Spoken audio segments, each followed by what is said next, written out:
পাওয়া যাচ্ছে?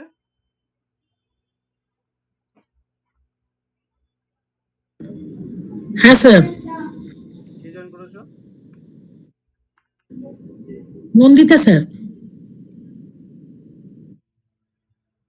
তো আমরা আগের দিন যেটা টপিক পড়েছিলাম, কিছু কিছু টপিক বাকিও ছিল, তো সেটা আমি অবশ্যই একবার ডিসকাস করে দেবো। তার আগে আগের দিন যেটা পড়েছিলাম ওভারঅল কিছু প্রশ্ন রয়েছে, এখানে 15টা প্রশ্ন রয়েছে, ফটাফট একটু আনসারগুলো করো। এটা করার পরে আমি আজকের যে ডিসকাশন সেটা স্টার্ট করবো, ঠিক আছে? 1 নম্বর প্রশ্ন কি হবে? Which of the following best describes political theory? Option আছে study of the government offices only, systematic explanation and evaluation of political ideas, historical narration। Sir B. যে বি হচ্ছে সিস্টেমেটিক এক্সপ্লানেশন। তার হচ্ছে পলিটিক্যাল থিওরি মানে হচ্ছে যেখানে explanation হবে, evaluate করা হবে প্রত্যেকটা বিষয়ের, প্রত্যেকটা পলিটিক্যাল আইডিয়া, এবং সেই সঙ্গে এটা অ্যানালিটিক্যাল ওয়েতে আমাদেরকে ডিসকাশন করতে হেল্প করে। তো দ্যাটস ওয়াই রাইট আনসার হচ্ছে অপশন বি। দ্বিতীয় প্রশ্ন বলো, the idea that the state exist to achieve the good life is associated with, car idea ছিল বা কার কথা ছিল এটা? গুড লাইফের জন্য আমাদের স্টেটের প্রয়োজন। হবস, অ্যারিস্টটল, লক এবং মার্কস। B Aristotle. অ্যারিস্টটলের বিখ্যাত স্টেটমেন্ট এটা, যে অ্যারিস্টটল তিনি বলছেন যে মানুষকে যদি ভালো একটা জীবন দিতে হয় তাহলে অবশ্যই তাকে একটা স্টেটের আন্ডারে থাকতে হবে। রাষ্ট্রই পারে একমাত্র একটা সুস্থ স্বাভাবিক জীবন প্রদান করতে। রাইট আনসার হচ্ছে option B, Aristotle. Who viewed the state as an artificial institution created to end anarchy? কে বলেছেন? হবস। হবসের স্টেটমেন্ট এটা। তো আমাদের অ্যানার্কি সিস্টেমের এন্ড করার জন্য আমাদের দরকার আর্টিফিশিয়াল ইনস্টিটিউশন, যেটা হচ্ছে স্টেট। চলে আসবো নেক্সট প্রশ্ন। The concept of the power is embedded in discourse and knowledge is linked to, কার বক্তব্যের সঙ্গে এটা কানেক্টেড হচ্ছে? ডাল আছে, ওয়েভার আছে, ফকাল্ট আছে, আর হচ্ছে বেন্থাম আছে। Sir C ফোকল। ফোকাল্ট হচ্ছে এখানে। একবার ভালো করে দেখো, কোশ্চেন নাম্বার 4 বলছে যে ডাল লিভস। আচ্ছা হ্যাঁ, এটা হচ্ছে ফোকাল্টি হবে। ফোকাল্টি বলেছেন হচ্ছে আমাদের যে পুরো যে আমাদের পাওয়ার সিস্টেমটা রয়েছে, সেই পাওয়ার সিস্টেমটা হচ্ছে ডিসকোর্স অ্যান্ড ইনস্টিটিউশনের একটা মেলবন্ধন, বা আমরা বলতে পারি দুটোর mixture. So faculty is the right answer. 5 number একটা বলো, authority differs from power because authority involves physical coercion, economic dominance, legitimacy and acceptance, নাকি মিলিটারি কন্ট্রোল? এটা সি হবে। তার কথা বলছে, একদমই তাই। Legit. C is the right answer. Pluralistic, পরের প্রশ্ন, pluralistic critique of the absolute sovereignty is associated with Bodin, Dicey, Laski নাকি হবস? প্লুরালিস্টিক কনসেপ্টের সাপোর্টার ছিলেন? ডাইসি। এখানে প্লুরালিস্টিক সোসাইটির যে কনসেপ্ট বা প্লুরালিস্টিক যে সভারেন্টি কনসেপ্ট, তার ক্রিটিসিজম করা হচ্ছে। Pluralist critique of absolute sovereignty, absolute সভারেন্টিকে ক্রিটিসিজম করছে প্লুরালিস্টিক ক্রিটিক। সো এটা কার বক্তব্য? ল্যাস্কির বক্তব্য না, এটা ল্যাস্কির বক্তব্য।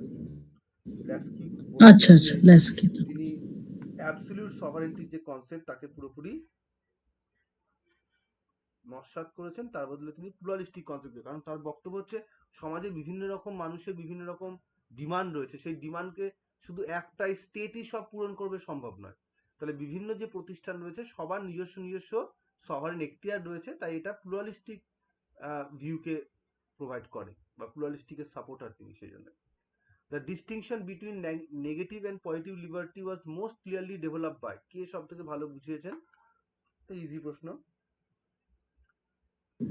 B Berlin. ইজায়া বার্লিন তিনি খুব ভালোভাবে বুঝিয়েছেন আমাদের সমাজের মধ্যে বিভিন্ন রকম মানুষ থাকে, এবং লিবার্টি কনসেপ্টটা ওই জন্য ডিপেন্ড করে, কোথাও আমরা যদি নেগেটিভ লিবার্টি দেখি তো সেটা ইন্টারফারেন্সের, কোনো রকম ইন্টারফারেন্স না করা ফ্রিডমের মধ্যে, আর পজিটিভ লিবার্টি হচ্ছে সেই বাতাবরণ তৈরি করা যাতে মানুষ তার যাবতীয় লিবার্টিটাকে এনজয় করে। নেগেটিভ লিবার্টি অনেক বেশি আমরা বলবো যে স্বেচ্ছাচারিতার সঙ্গে কানেক্টেড হয়ে পড়ে। Which principle aims to benefiting the least advantage members of society? Harm principle, utility principle, difference principle আর জেনারেল উইল? ইজি প্রশ্ন। সি। সো এটা হচ্ছে ডিফারেন্স প্রিন্সিপাল। একদম ঠিক। According to T H. Marshall, citizenship developed through which sequence of rights? Cultural, economic, political, নাকি civil, political, social, legal, moral, economic, নাকি natural, legal আর contractual? B option. D option, civil, political and social.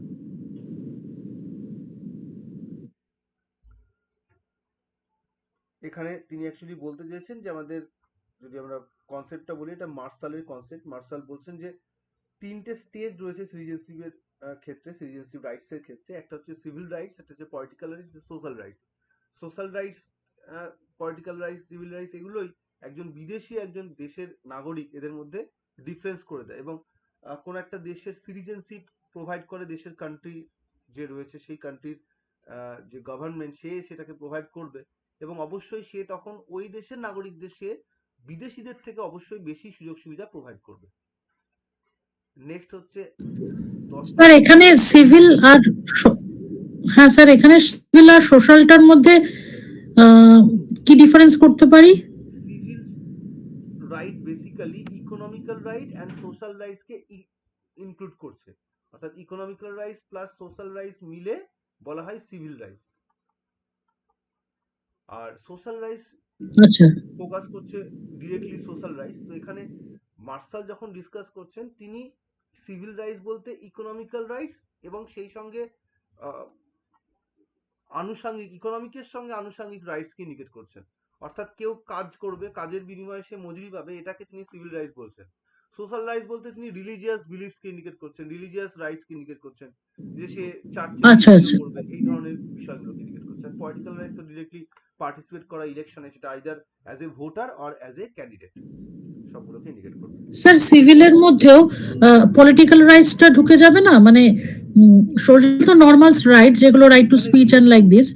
আর আমরা যদি normally কি আমরা civic যে টার্মটা use করি, এই টার্মটার মধ্যে তিনটে included, economical included, social included and political included. কিন্তু মার্শাল যখন ডিসকাস করছেন তিনি সিভিল বলতে ইকোনমিক্যাল ম্যাটারকেই বেশি ফোকাস করেছেন, কারণ তিনি অলরেডি তো পলিটিক্যাল এন্ড সোশ্যাল রাইটস এর কথা বলেছেন। ফলে তিনি এখানে সিভিল বলতে আসলে তিনি যে আমাদের বেসিক্যালি ইকোনমিক্যাল যে রুলস রয়েছে, ইকোনমিক্যাল যে রাইটস গুলো রয়েছে সেগুলোকে ইন্ডিকেট করেছেন মার্শালের প্রেক্ষিতে। ওকে ক্যাজুয়ালি তো আমরা সিভিক বলতে সব রকম রাইটস কে ইনক্লুড করি, ইকোনমিক, সোশ্যাল, পলিটিক্যাল সবগুলোকে এখানে ইনক্লুড করা হয়। 10 নম্বর প্রশ্ন, which model of democracy emphasize public reasoning and communication? এটা সি ডেলিবারেটিভ ডেমোক্রেসি। এটা হচ্ছে ডেলিবারেটিভ ডেমোক্রেসি। ডেলিবারেটিভ ডেমোক্রেসিতে কি আমরা দেখব, হ্যাবারমাসের স্টেটমেন্ট। হ্যাবারমাস বলছেন যে ডেলিবারেটিভ ডেমোক্রেসি হচ্ছে এমন একটা ব্যবস্থা যেখানে পাবলিক রিজনিং অ্যান্ড কমিউনিকেশনের একটা এমফাসাইজ করার ব্যবস্থা হয়, অর্থাৎ দুটোকেই এখানে গুরুত্ব দেওয়া হয়। তো deliberative democracy. Next one, in Marxist theory the state is primarily seen as, কি হিসেবে দেখেন তারা? Natural mediator, sorry neutral mediator, ethical community, instrument of class rule, নাকি কন্ট্রাকচুয়াল অ্যাসোসিয়েশন? অবশ্যই সি। ক্লাস ডমিনেশনের বিষয়কে ইন্ডিকেট করবে, অর্থাৎ ইনস্ট্রুমেন্টস অফ ক্লাস রুলকে ইন্ডিকেট করবে। Next one, which ideology stress tradition, authority and gradual changes? Conservatism, B. Conservatism, কনজারভেটিজমকে indicate করা হয়। Which political tradition emphasize cultural recognition and minority rights? Marxism আছে, মাল্টিকালচারালিজম আছে, ইকোলজিজম আছে, আর লিবারাল ন্যাশনালিজম আছে। আগের দিন আমরা এই দুটোই বেশি ফোকাস করে পড়িনি, অপশন মাল্টিকালচারালিজম, ইকোলজিজম। কি হবে এটা আনসার? বি মাল্টিকালচারালিজম। মাল্টিকালচারালিজম, কারণ এখানে বিভিন্ন রকমের মানুষজন, বিভিন্ন রকম কমিউনিটিকে এখানে গুরুত্ব দেওয়া হয়, এবং সেখানে যদি কেউ এরকম মাইনরিটি পিপল থাকে তো তাকেও ইকুয়াল রাইটস দেওয়া বা তাকেও ইকুয়াল মনে করা, এটার উপর গুরুত্ব দেওয়া হয়। সো দ্যাটস ওয়াই এখানে কিন্তু মাইনরিটি রাইটস এর উপর ফোকাস করা হয় এবং রেকগনিশন দেওয়া হয় অ্যাজ এ স্যার এটা আগের দিন ক্লিয়ার কিছু নোটস বা বোঝা ছিল না, এটা কালকে আগের দিনের ক্লাসে। নোটসে খুব অল্পই দেওয়া ছিল, কিন্তু এটা ডিসকাস হ্যাঁ, করে দিচ্ছি আজকে ডিসকাশন। আচ্ছা, next one, idea that power okay. Includes control over preference and beliefs in links for Parsons, Lewis, Weber, নাকি ডাল?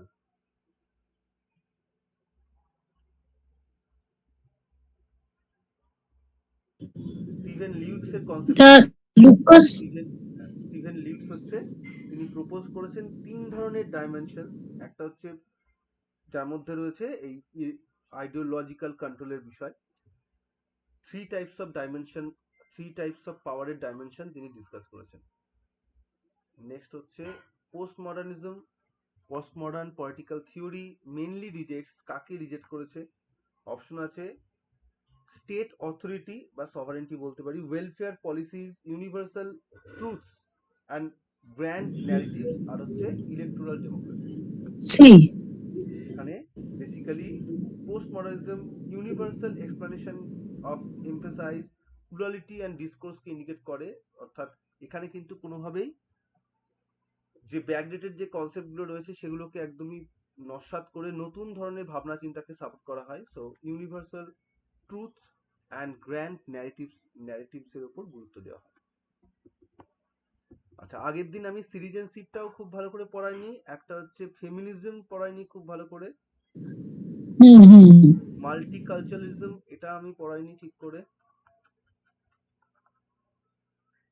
আর হচ্ছে এই পোস্ট মডার্নিজম। আর কিছু কি ছিল যেটা আমি পড়াইনি ঠিক করে? আমার এই কটা মনে ছিল, এই কটা আমি বললাম।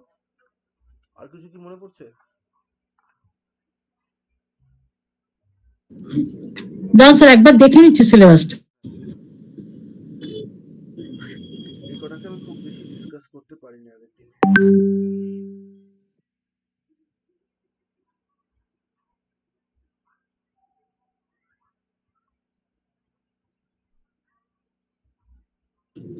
স্যার কনজারভেটিজমটা একটু বলে দেবেন, মানে হ্যাঁ। আচ্ছা, কনজারভেটিজম আর সোশ্যালিজমের সঙ্গে কোথায় ডিফারেন্স, এটা একটা একটু যদি বলে দিতেন ভালো হতো। আর ফেমিনিজম, ইকোলজিজম, মাল্টিকালচারাল আর পোস্ট, কিন্তু একদিনে এতগুলো সব।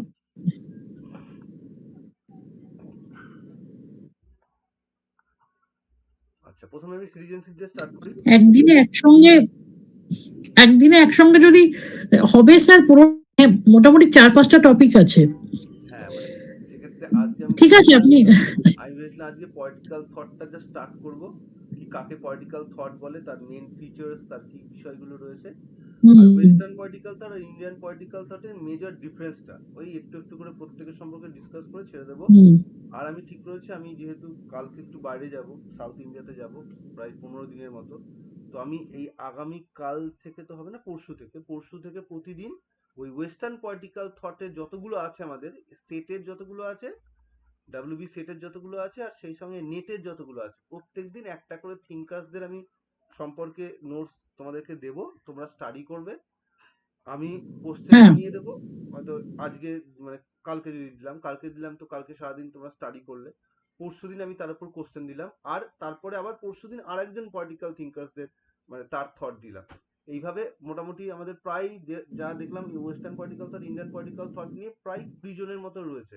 এই 20 জনের মানে চেষ্টা করবো যতটা হয়, 14 জন 15 জনে যদি হয়ে যায় এই 8 তারিখ পর্যন্ত, তাহলে অনেকটা মানে পড়াই এগিয়ে থাকবে। তো সেটা আমি স্যার, আপনি আবার মানে নরমাল ক্লাস, মানে এই কটা দিন নরমাল ক্লাস চলবে নাকি আবার ফিরে এসে ক্লাস নেবেন?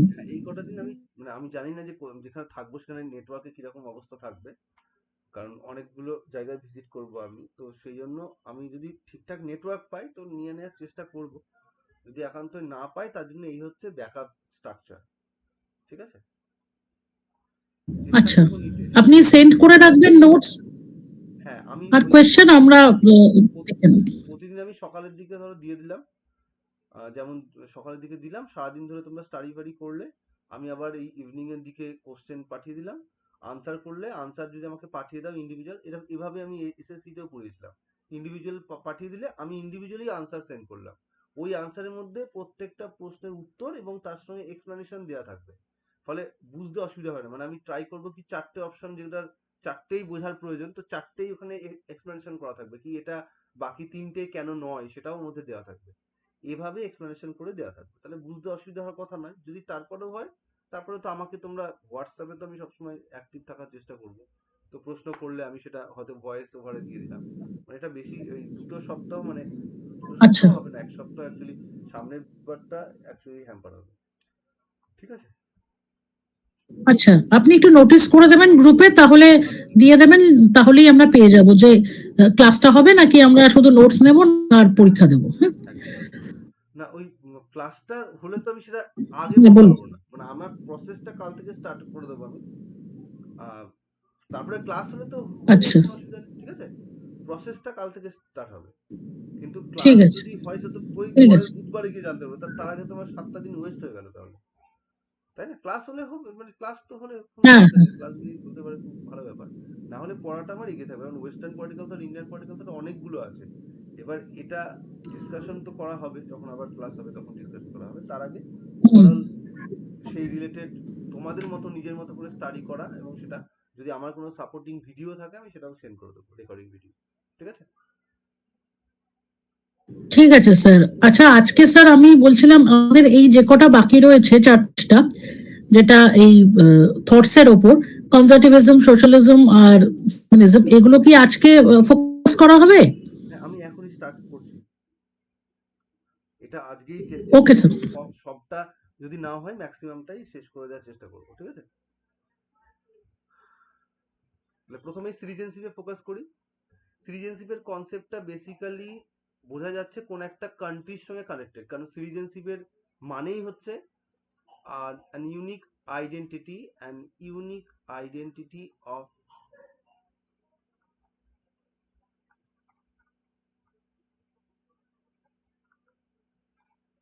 যাকে আমরা কি বলি, ন্যাশনালিটি বলি। গোটা বিশ্বে প্রায় 200 কান্ট্রি আছে, এবং প্রত্যেকটা কান্ট্রি সরকার তারা নিজের দেশের যারা সিটিজেন তাদেরকে বিশেষ কিছু অধিকার প্রোভাইড করে, এবং এই অধিকারটা প্রোভাইড করে বিকজ তারা সেই দেশের সিটিজেন বলে। তাহলে ন্যাশনালিটি কনসেপ্টটা প্রত্যেকটা কান্ট্রি ডিফারেন্ট ডিফারেন্ট, মানে ইন্ডিয়ান সিটিজেনশিপ এটা আর ওয়ার্ল্ডের কোনো কান্ট্রি নিশ্চয়ই দেবে না, শুধু ইন্ডিয়ার গভর্নমেন্টই দেবে, বা পাকিস্তানি সিটিজেনশিপ শুধু পাকিস্তানের সরকারই দেবে। তাহলে ওয়ার্ল্ড ওয়াইড যদি আমরা দেখি, এই যারা ইউনাইটেড নেশনস এর কান্ট্রি মেম্বার রয়েছে, বা ইউনাইটেড নেশনস এর মেম্বার না হওয়া কান্ট্রি অনেক আছে, যেমন আমরা ভ্যাটিকান সিটির কথা বলতে পারি, one of the most popular country, but তারা এখনো অব্দি ইউনাইটেড নেশনস এর মেম্বারশিপ নেয়। তাহলে এই প্রত্যেকটা কান্ট্রির নাগরিকদের সেই কান্ট্রির সরকার যে স্টেটাস দেয়, সেই স্টেটাসটাই হচ্ছে অ্যাকচুয়ালি ন্যাশনালিটি স্টেটাস, আর এই ন্যাশনালিটি স্টেটাসই তাকে সিটিজেনশিপের স্টেটাসটা প্রোভাইড করে। সিটিজেন হলে তার তাহলে কিছু বাড়তি সুবিধা রয়েছে। সিটিজেনশিপের কনসেপ্টটা হচ্ছে অনেকটা এই ধরো কোনো ক্লাবের মেম্বারশিপের মতো, কোনো একটা ক্লাবের যদি তুমি মেম্বার হও তাহলে সেই ক্লাব থেকে যাবতীয় সুযোগ সুবিধা তুমি লাভ করবে। তো এটাও অনেকটা সেই রকম। স্ক্রিন শেয়ার করা আছে তো নন্দিতা? না স্যার, আমি কিছু দেখা যাচ্ছে না এখানে। আচ্ছা আচ্ছা, তুমি তাহলে, আমি যখন ডিসকাস করছিলাম তুমি তাহলে আমার ওই পিডিএফটা দেখে দেখে বলছিলে, তাই না? হ্যাঁ স্যার। এবার ঠিক আছে, রাইট? তাহলে হুম, এবার সিটিজেনশিপের ঠিক আছে। কনসেপ্টটা হচ্ছে পুরোপুরি একটা ইউনিক আইডেন্টিটিকে ইন্ডিকেট করছে, যেটা হচ্ছে বাকি যারা পিপল থাকবে ওই কান্ট্রির মধ্যে তাদের থেকে ডিফারেন্ট করা। মানে এটা একটা কান্ট্রি, এখানে ম্যাক্সিমাম যারা পিপল থাকবে তারা হবে দেশের সিটিজেন, কিন্তু এই কান্ট্রিতে অনেক ফরেনার লোকজনও থাকবে যারা নিজের কান্ট্রি থেকে এখানে এসেছে কোনো কাজের জন্য, কাজ হয়ে গেলে আবার ব্যাক করে যাবে। এরকম লোকজনকে আমরা বলি এলিয়েন, মানে ইন পলিটিক্যাল সায়েন্স ল্যাঙ্গুয়েজ আমরা তাকে এলিয়েন বলি। এদের আবার ডিভিশন আছে, এনিমি এলিয়েন হয় আর ফ্রেন্ডলি এলিয়েন হয়। সাধারণত ফ্রেন্ডলি এলিয়েন করে বলতে হয় না, কারণ সবাই ফ্রেন্ডলি এলিয়েন। শুধুমাত্র সেই কান্ট্রির মানুষজন এনিমি এলিয়েন যাদের সঙ্গে কোনো একটা দেশের যুদ্ধ চলছে। মানে ধরো এক্স কান্ট্রির সঙ্গে ওয়াই কান্ট্রির যুদ্ধ চলছে, তাহলে এক্স কান্ট্রির মানুষ ওয়াই কান্ট্রির কাছে এনিমি এলিয়েন, আর ওয়াই কান্ট্রির মানুষ এক্স কান্ট্রির কাছে এনিমি এলিয়েন। এই এনিমি এলিয়েনের স্ট্যাটাসটা তাহলে কোনো পার্মানেন্ট স্ট্যাটাস নয়, এটা একটা টেম্পোরারি স্ট্যাটাস। মানে ধরো এই রিসেন্টলি আমরা দেখেছি যে ইউক্রেনের সঙ্গে রাশিয়ার বহুদিন ধরে যুদ্ধ চলছে, প্রায় 2-2.5 বছর হয়ে গেল। তাহলে ইউক্রেনের কাছে রাশিয়ার মানুষজন এখন হচ্ছে এনিমি লেন, আর রাশিয়ার মানুষের কাছে ইউক্রেনের মানুষ হচ্ছে এখন এনিমি লেন। আবার দেখা গেলো যে 1 মাস পরে যুদ্ধ থেমে গেল, তাহলে আবার তারা ফ্রেন্ডলি লেন হয়ে যাবে। তো এভাবে আমাদের কোন একটা দেশের নাগরিক এবং সেই সঙ্গে বিদেশিদের মধ্যে ফারাক করা হয়। স্যার, ইন্ডিয়ার সঙ্গে পাকিস্তানের রিলেশনটাকে আমরা কিভাবে দেখবো? সেটা এই এনিমি না? মুহূর্তে সঙ্গে পাকিস্তানের যদি কূটনৈতিক সম্পর্ক বলো, তাহলে সেটা অনেকটাই তলানিতে ঠেকেছে। মানে ব্যবসা বাণিজ্য পুরোটাই মোটামুটি বন্ধ হয়ে আছে, বা আমাদের যে পারস্পরিক আলোচনা যেটা হয়, মানে সেটা ফরেন মিনিস্ট্রিদের মধ্যে ডিসকাশন হোক, বা প্রাইম মিনিস্টার ডিসকাশন, এগুলো একদমই স্টপ হয়ে আছে। তো obviously relation is not so much good. But হ্যাঁ, ওই এনিমি লেনের স্ট্যাটাসটা তো নয়, কারণ কোনোভাবেই ওয়ারের কন্ডিশন তৈরি হয়নি এই মুহূর্তে। যদিও মাঝখানে অপারেশন সিন্দুর, যেটা একটা মানে নট হ্যাঁ স্যার। নট মানে স্টপ হয়ে যাওয়া কোনো মিশন নয়, এটা একটা কনস্ট্যান্টলি একটা অপারেশন চলছে, যেটা আমাদের ভারত সরকার ডিক্লেয়ার করেছে যে এটা আমাদের একটা অপারেশন যেটা কনস্ট্যান্টলি চলবে। যখন যখন আমরা দেখবো যে এরকম টেররিস্টিক্যাল অ্যাক্টিভিটি কোথা থেকে হবে, আপনারা যেহেতু বন্ধ করছেন না, তা আমরা দায়িত্ব নিয়ে সেটাকে বন্ধ করে দেবো। So operation Sindoor is a ongoing process. হ্যাঁ, তার কারবাই হয়তো আমরা এখন দেখতে পাচ্ছি না, কিন্তু ব্যাকগ্রাউন্ডে হয়তো কারবাই হচ্ছে। মানে আমরা হয়তো সামনাসামনি দেখতে পাচ্ছি না কোথাও বোম করছে, বাট হয়তো তার মানে আমরা এনাকে এনিমি ধরবো না ফ্রেন্ড ধরবো? অবভিয়াসলি, যদি আমি একটু আগে বলেছি সেটা, যে ওয়ার যতক্ষণ চলবে ততক্ষণ। ইন্ডিয়ার সঙ্গে কিন্তু পাকিস্তানের রিসেন্টলি কোনো ওয়ার ডিক্লেয়ার্ড কোনো ওয়ার হয়নি। কি হয়েছে, ইন্ডিয়া একটা অপারেশন করেছে যার নাম হচ্ছে সিন্দুর, against not a government of Pakistan, but against the terrorist in who living in আচ্ছা। পাকিস্তান, তাই না?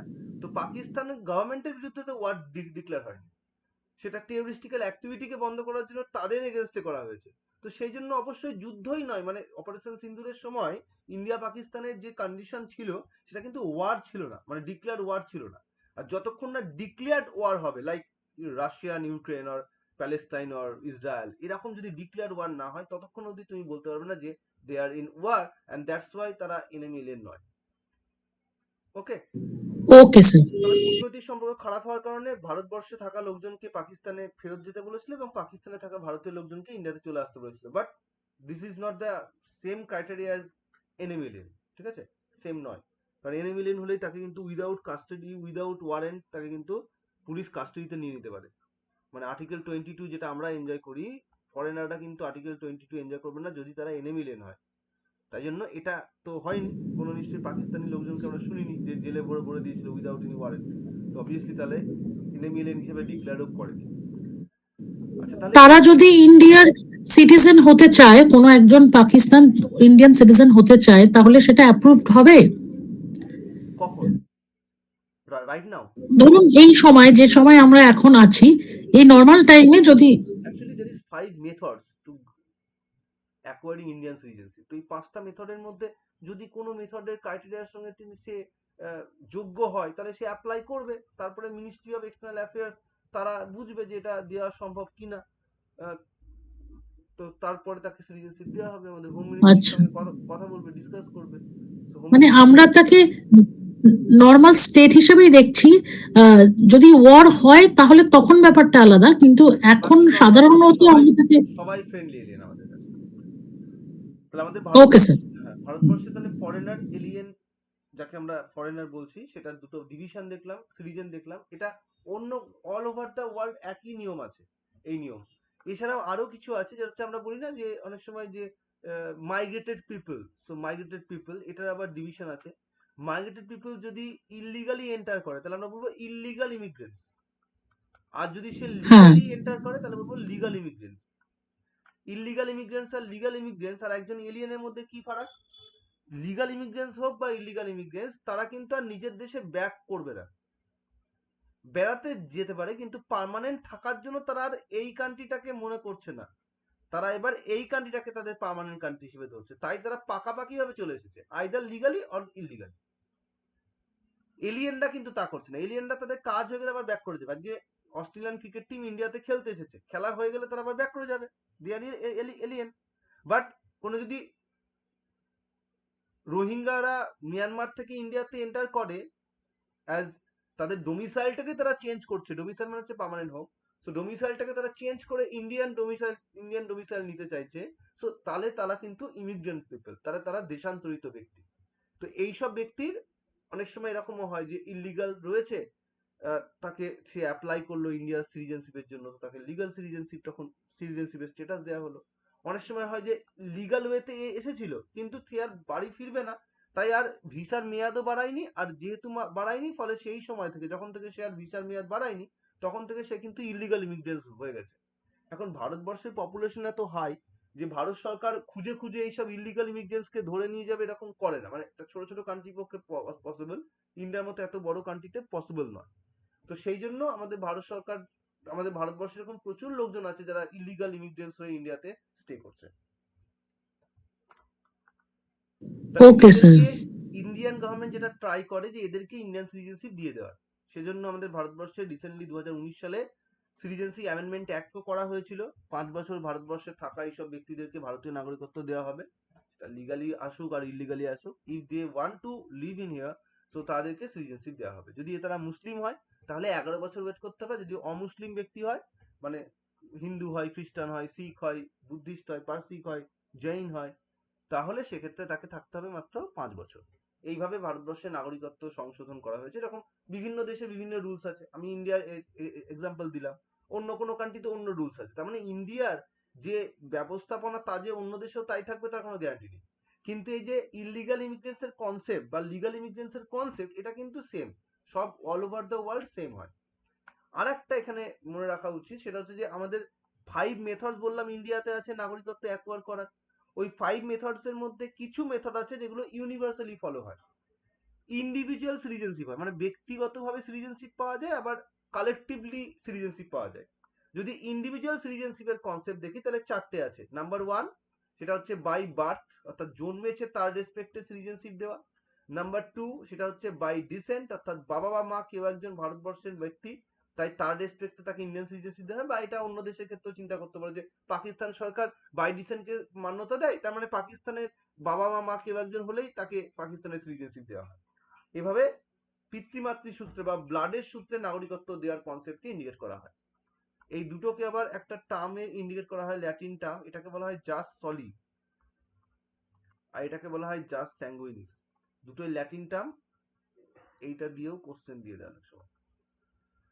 আচ্ছা, নেক্সট হচ্ছে 3 নম্বরে বাই ন্যাচুরালাইজেশন, অর্থাৎ প্রাকৃতিকীকরণের মাধ্যমে নাগরিকত্ব দেওয়া। কেউ কোনো ভালো কাজ করছে ইন্ডিয়াতে বা অন্য কোনো কান্ট্রিতে ক্ষেত্রেও এটা প্রযোজ্য। ধরো আমেরিকাতে কেউ ভালো কাজ করছে, আমেরিকার কোনো সোশ্যাল ওয়ার্কের সঙ্গে যুক্ত আছে, আমেরিকার গভর্নমেন্টকে কোনো সায়েন্টিফিক ওয়ার্কে হেল্প করছে, তো তখন আমেরিকার সরকার তাকে ন্যাচুরালাইজেশনের ওয়েতে সিটিজেনশিপ দিয়ে দিতে পারে। ঠিক তেমনই আমাদের ভারতবর্ষে এরকম ব্যবস্থা আছে, এটাও তাই ইন্ডিভিজুয়াল কিন্তু। আর 4 নম্বরে হচ্ছে আমাদের বাই রেজিস্ট্রেশন। ভারতবর্ষে একটা নির্দিষ্ট সময় পর্যন্ত বসবাস করছে বা ভারতবর্ষে সে বিয়ে করেছে কোনো ভারতীয় ব্যক্তিকে, এইসব ব্যক্তিদেরকে ইন্ডিয়ান সিটিজেনশিপ দেওয়া হয় বাই রেজিস্ট্রেশন। এটা অন্য কান্ট্রিতেও অ্যাপ্লিকেবল রয়েছে, বিভিন্ন কান্ট্রিতেই রেজিস্ট্রেশনকে মান্যতা দেয়। এতক্ষণ অবধি সবই আমরা দেখছিলাম ইন্ডিভিজুয়াল। এবার আমাদের যদি কালেকটিভ ওয়েতে সিটিজেনশিপের কথা আমরা দেখি তাহলে দেখবো একটাই পদ্ধতি আছে, that is called incorporation of territory. মানে কোন একটা টেরিটরিকে অকুপাই করার মধ্য দিয়ে তাদের নাগরিককে ইন্ডিয়ান সিটিজেনশিপ দেওয়া, বা অন্য কোনো কান্ট্রি যে কান্ট্রিতে এটা ফলো হয় সেই সিটিজেনশিপ দেওয়াটাকে এখানে ইনকর্পোরেশন অফ টেরিটরির ওয়েতে সিটিজেনশিপ দেওয়া বোঝায়। তো এই হচ্ছে various types of methods to acquisition of Indian citizenship, বা অন্য ওয়ার্ল্ডের কোনো কান্ট্রিতেও একই রকম পদ্ধতি মোটামুটি ফলো হয়। এর মধ্যে বাই ডিসেন্ট আর বাই বার্থ সব জায়গাতেই ফলো হয়। এই যে রুলস গুলো আমি কথা বললাম, এই রুলস গুলোর ক্ষেত্রে আরেকটা আমাদের জেনে রাখা উচিত যে এই রুলস গুলো আমাদের ভারতবর্ষে থাকা কোনো এমবাসিতে কার্যকরী হবে না। মানে ইন্ডিয়ান রুলস, ইন্ডিয়ান নিয়ম কানুন এখানে অ্যাপ্লিকেবল হয় না। উদাহরণ হিসাবে, এটা যদি ইন্ডিয়া হয়, এটা যদি চায়নার এমবাসি হয়, তাহলে চাইনিজ এমবাসিতে কোনো বাচ্চা যদি জন্মগ্রহণ করে, আসলে তো জন্মেছে কোথায়, ইন্ডিয়ান টেরিটরিতে, কিন্তু যেহেতু এমবাসির ভেতরে করেছে তাই সেটা ধরা হবে চায়নাতে জন্মেছে বাচ্চাটা। তাই বাই বার্থের এই যে রুলস এর কথা আমি এখনই বোঝালাম, এটার ব্যতিক্রম হচ্ছে এটা, এই এমবাসিতে জন্মানো বাচ্চারা বাই বার্থ ইন্ডিয়ান সিটিজেনশিপ লাভ করবে না, সে কিন্তু বাই বার্থ তখন চায়নার যে রুলস আছে সেটা ফলো হবে। তো এটা হচ্ছে একটা এক্সেপশন। আর একটা এক্সেপশন হচ্ছে হাই সি, অর্থাৎ যেগুলো হচ্ছে ইন্টারন্যাশনাল বর্ডার। আমাদের সমুদ্রের মধ্যে আমরা জানি যে যেগুলো হচ্ছে ইন্টারন্যাশনাল যে সভারেন টেরিটরি, সেই টেরিটরির বাইরে যদি কেউ থাকে তাহলে তাদেরকে আমরা ইন্টারন্যাশনাল বর্ডার বলি। তো সেইখানে যদি কোনো বাচ্চা জন্মগ্রহণ করে বা অন এয়ার এরোপ্লেনের মধ্যেও যদি কোনো বেবি জন্মগ্রহণ করে, তখন ধরে নেওয়া হয় ওই এয়ার মানে ওই এরোপ্লেনটা বা সমুদ্রের ক্ষেত্রে ওই শিপটা যে দেশের পতাকা হোল্ড করে আছে সেই দেশের জন্মেছে বলে ধরা হয়। মানে ধরো এমিরেটস এর কোনো মানে এরোপ্লেনে কোনো বাচ্চা জন্মগ্রহণ করেছে, তাহলে ধরা হবে সেই বাচ্চাটা আরবের জন্মগ্রহণ করেছে। বা ধরা হলো মালয়েশিয়ার কোনো জাহাজে, মানে জল জাহাজ মানে যেটা শিপ, সেই শিপে কোনো বাচ্চা জন্মগ্রহণ করলো অন দ্য ইন্টারন্যাশনাল বর্ডার, তাহলে ধরা হবে সেই বাচ্চাটা মালয়েশিয়াতে জন্মেছে। এগুলো হচ্ছে বাই বার্থের এক্সেপশন। মোটামুটি ওভারঅল কনসেপ্ট ক্লিয়ার। সিটিজেনশিপ কাকে বলে, সিটিজেনশিপের সঙ্গে কানেক্টেড অন্যান্য কনসেপ্ট গুলো বুঝতে পেরেছো? Yes sir. নাও আমরা ফোকাস করব হচ্ছে পরের যেটা ফেমিনিজম। ফেমিনিজমের কনসেপ্টটা হচ্ছে এটা, যেহেতু আমাদের গোটা পৃথিবীর সব সোসাইটিতেই পেট্রিয়ার্টিক কনসেপ্ট একটা সময় প্রচন্ড পরিমাণে ছিল, তো সেই রেসপেক্টে মহিলারা চায় যে তাদেরকে এই অবস্থা থেকে বের করতে হবে, অর্থাৎ তারা যেন ছেলেদের সমকক্ষ হতে পারে, ছেলেদের সঙ্গে একসঙ্গে একই রকম সুযোগ সুবিধা লাভ করতে পারে। এই জন্য আমরা দেখবো আমাদের সবসময় সমান অধিকারের কথা বলা হয়, equality of status, equality of opportunity, equality of remuneration for same job. তো এইগুলোকে এখানে মান্যতা দেওয়া হয়। এবং সব থেকে বড় কথা, যেহেতু এটা দীর্ঘদিনের একটা আন্দোলন, এরকম নয় যে দুম করে শুরু হয়েছে, ফলে এটা একটা স্টেপ আছে, মানে অনেকগুলো পার্ট আছে। কি কি পার্ট আছে আমরা এটাকে ভাগ করতে পারি ওয়েব বলে, মানে ফেমিনিজমের যে আন্দোলন তার অনেকগুলো ওয়েব আছে। কি কি ওয়েব আছে? নাম্বার ওয়ান, 1 নম্বর ওয়েবটা হচ্ছে মোটামুটি 19th সেঞ্চুরি থেকে স্টার্ট হচ্ছে, 19 থেকে এটা চলছে 20th সেঞ্চুরি পর্যন্ত। এই সময়কালে বেসিক্যালি লিগাল ওয়েতে নারীরা যাতে ইকুয়াল হতে পারে, সেই লিগাল অ্যান্ড সেই সঙ্গে হচ্ছে অবশ্যই পলিটিক্যাল, লিগাল অ্যান্ড পলিটিক্যাল ইকুয়ালিটির উপর জোর দেওয়া হয়। এবং লিগাল অ্যান্ড পলিটিক্যাল ওয়েতে তাদেরকে যাতে রাইট প্রোভাইড করা হয় সেটার উপর গুরুত্ব দেওয়া হয়। এই সময় আমরা দেখব ভোটাধিকারের মতো বিষয়কে গুরুত্ব দেওয়া হতো, রাইট টু ভোট। মহিলাদের আগে ভোট অনেক দেশেই মান্যতা দেওয়া হতো না, রাইট টু ভোট সেটা এখন দেওয়া হয়। বা আমরা যদি দেখি এই রাইট টু ভোটটা আজকে খুব বেশি সাকসেসফুল হয়েছে এরকম নয়। আজকের দিনেও আমাদের ভারতবর্ষের মতো প্রচুর কান্ট্রি রয়েছে যেখানে পরিবারের কোনো মেল পার্সন সবাইকে বলে দেয়, তার মধ্যে মেয়েরাও ইনক্লুডেড, যে কাকে এইবার ভোট দিতে হবে। আমাদের পশ্চিমবঙ্গে কদিন পরে বিধানসভা ভোট, সেখানেও দেখা যাবে যে অনেক পরিবারের যিনি সেখানকার কর্তা, তিনি বাকিদের বলে দেবেন, তার ওয়াইফকে, তার মাকে, তার বোনকে, হোয়াটএভার যেই থাকবে, মেয়ে যদি থাকে, যে এই পার্টিকে ভোট দেওয়া উচিত বা এই পার্টিকে ভোট দেবো এবার আমরা, চলো। তো এরকম একটা ব্যাপার রয়েছে। তো সেই জন্য রাইট টু ভোট অধিকারটা দিয়ে দিল, কিন্তু সেই অধিকারটা নিয়ন্ত্রণ করছে অন্য কেউ, সেটা কিন্তু রাইট টু ভোট না। এখানে রাইট টু ভোট বলতে একজন মহিলা সে নিজেই সিদ্ধান্ত নেবে যে সে কাকে ভোট দেবে বা কাকে ভোট দেবে না, বা কাউকেই ভোট দেবে না, সেই সিদ্ধান্তটা তারই হবে, কারোর দ্বারা আরোপিত নয়। একই সঙ্গে এই সময় থেকে আমরা দেখবো যে প্রপার্টির ওপর যে অধিকার দেওয়ার যে কনসেপ্ট সেটা শুরু হয়।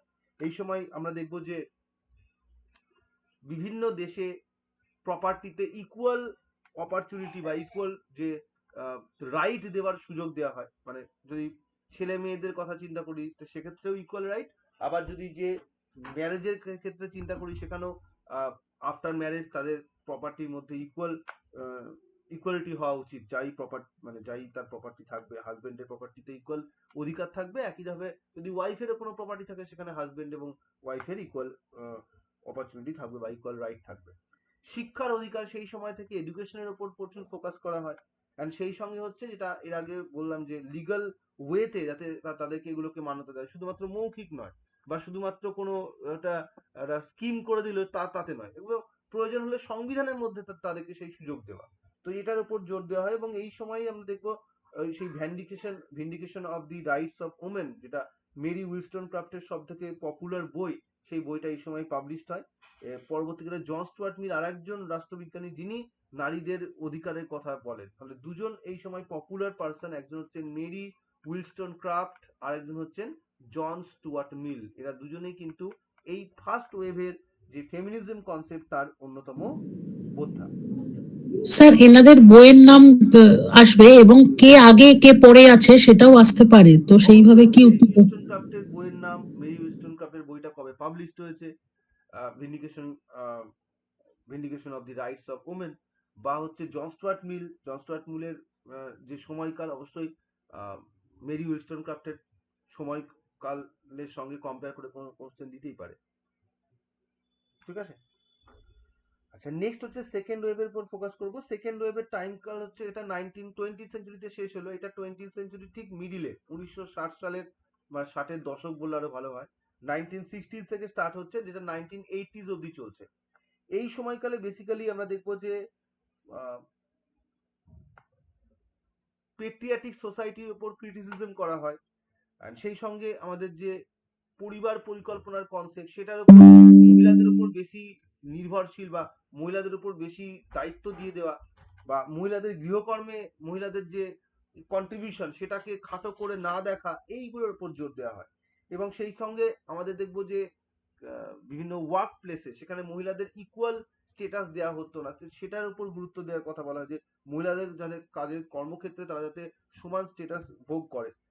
এবং সেই সঙ্গে হচ্ছে যেটা আমাদের রিসেন্টলি আমাদের ভারতবর্ষ দেখবো, যে রাইট টু কনসিভ, যে আমি কনসিভ করব কি করব না, that is also decided by me. তো সেটাও কিন্তু মহিলাদের এই সময়কালের যে ট্রেন্ড ছিল আন্দোলনে, তার অন্যতম অংশ ছিল।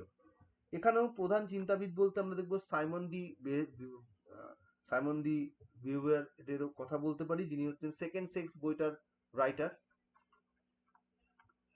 আর সেই সঙ্গে হচ্ছে আর একজন হচ্ছেন বেটি ফ্রিডেনের কথা বলতে পারি,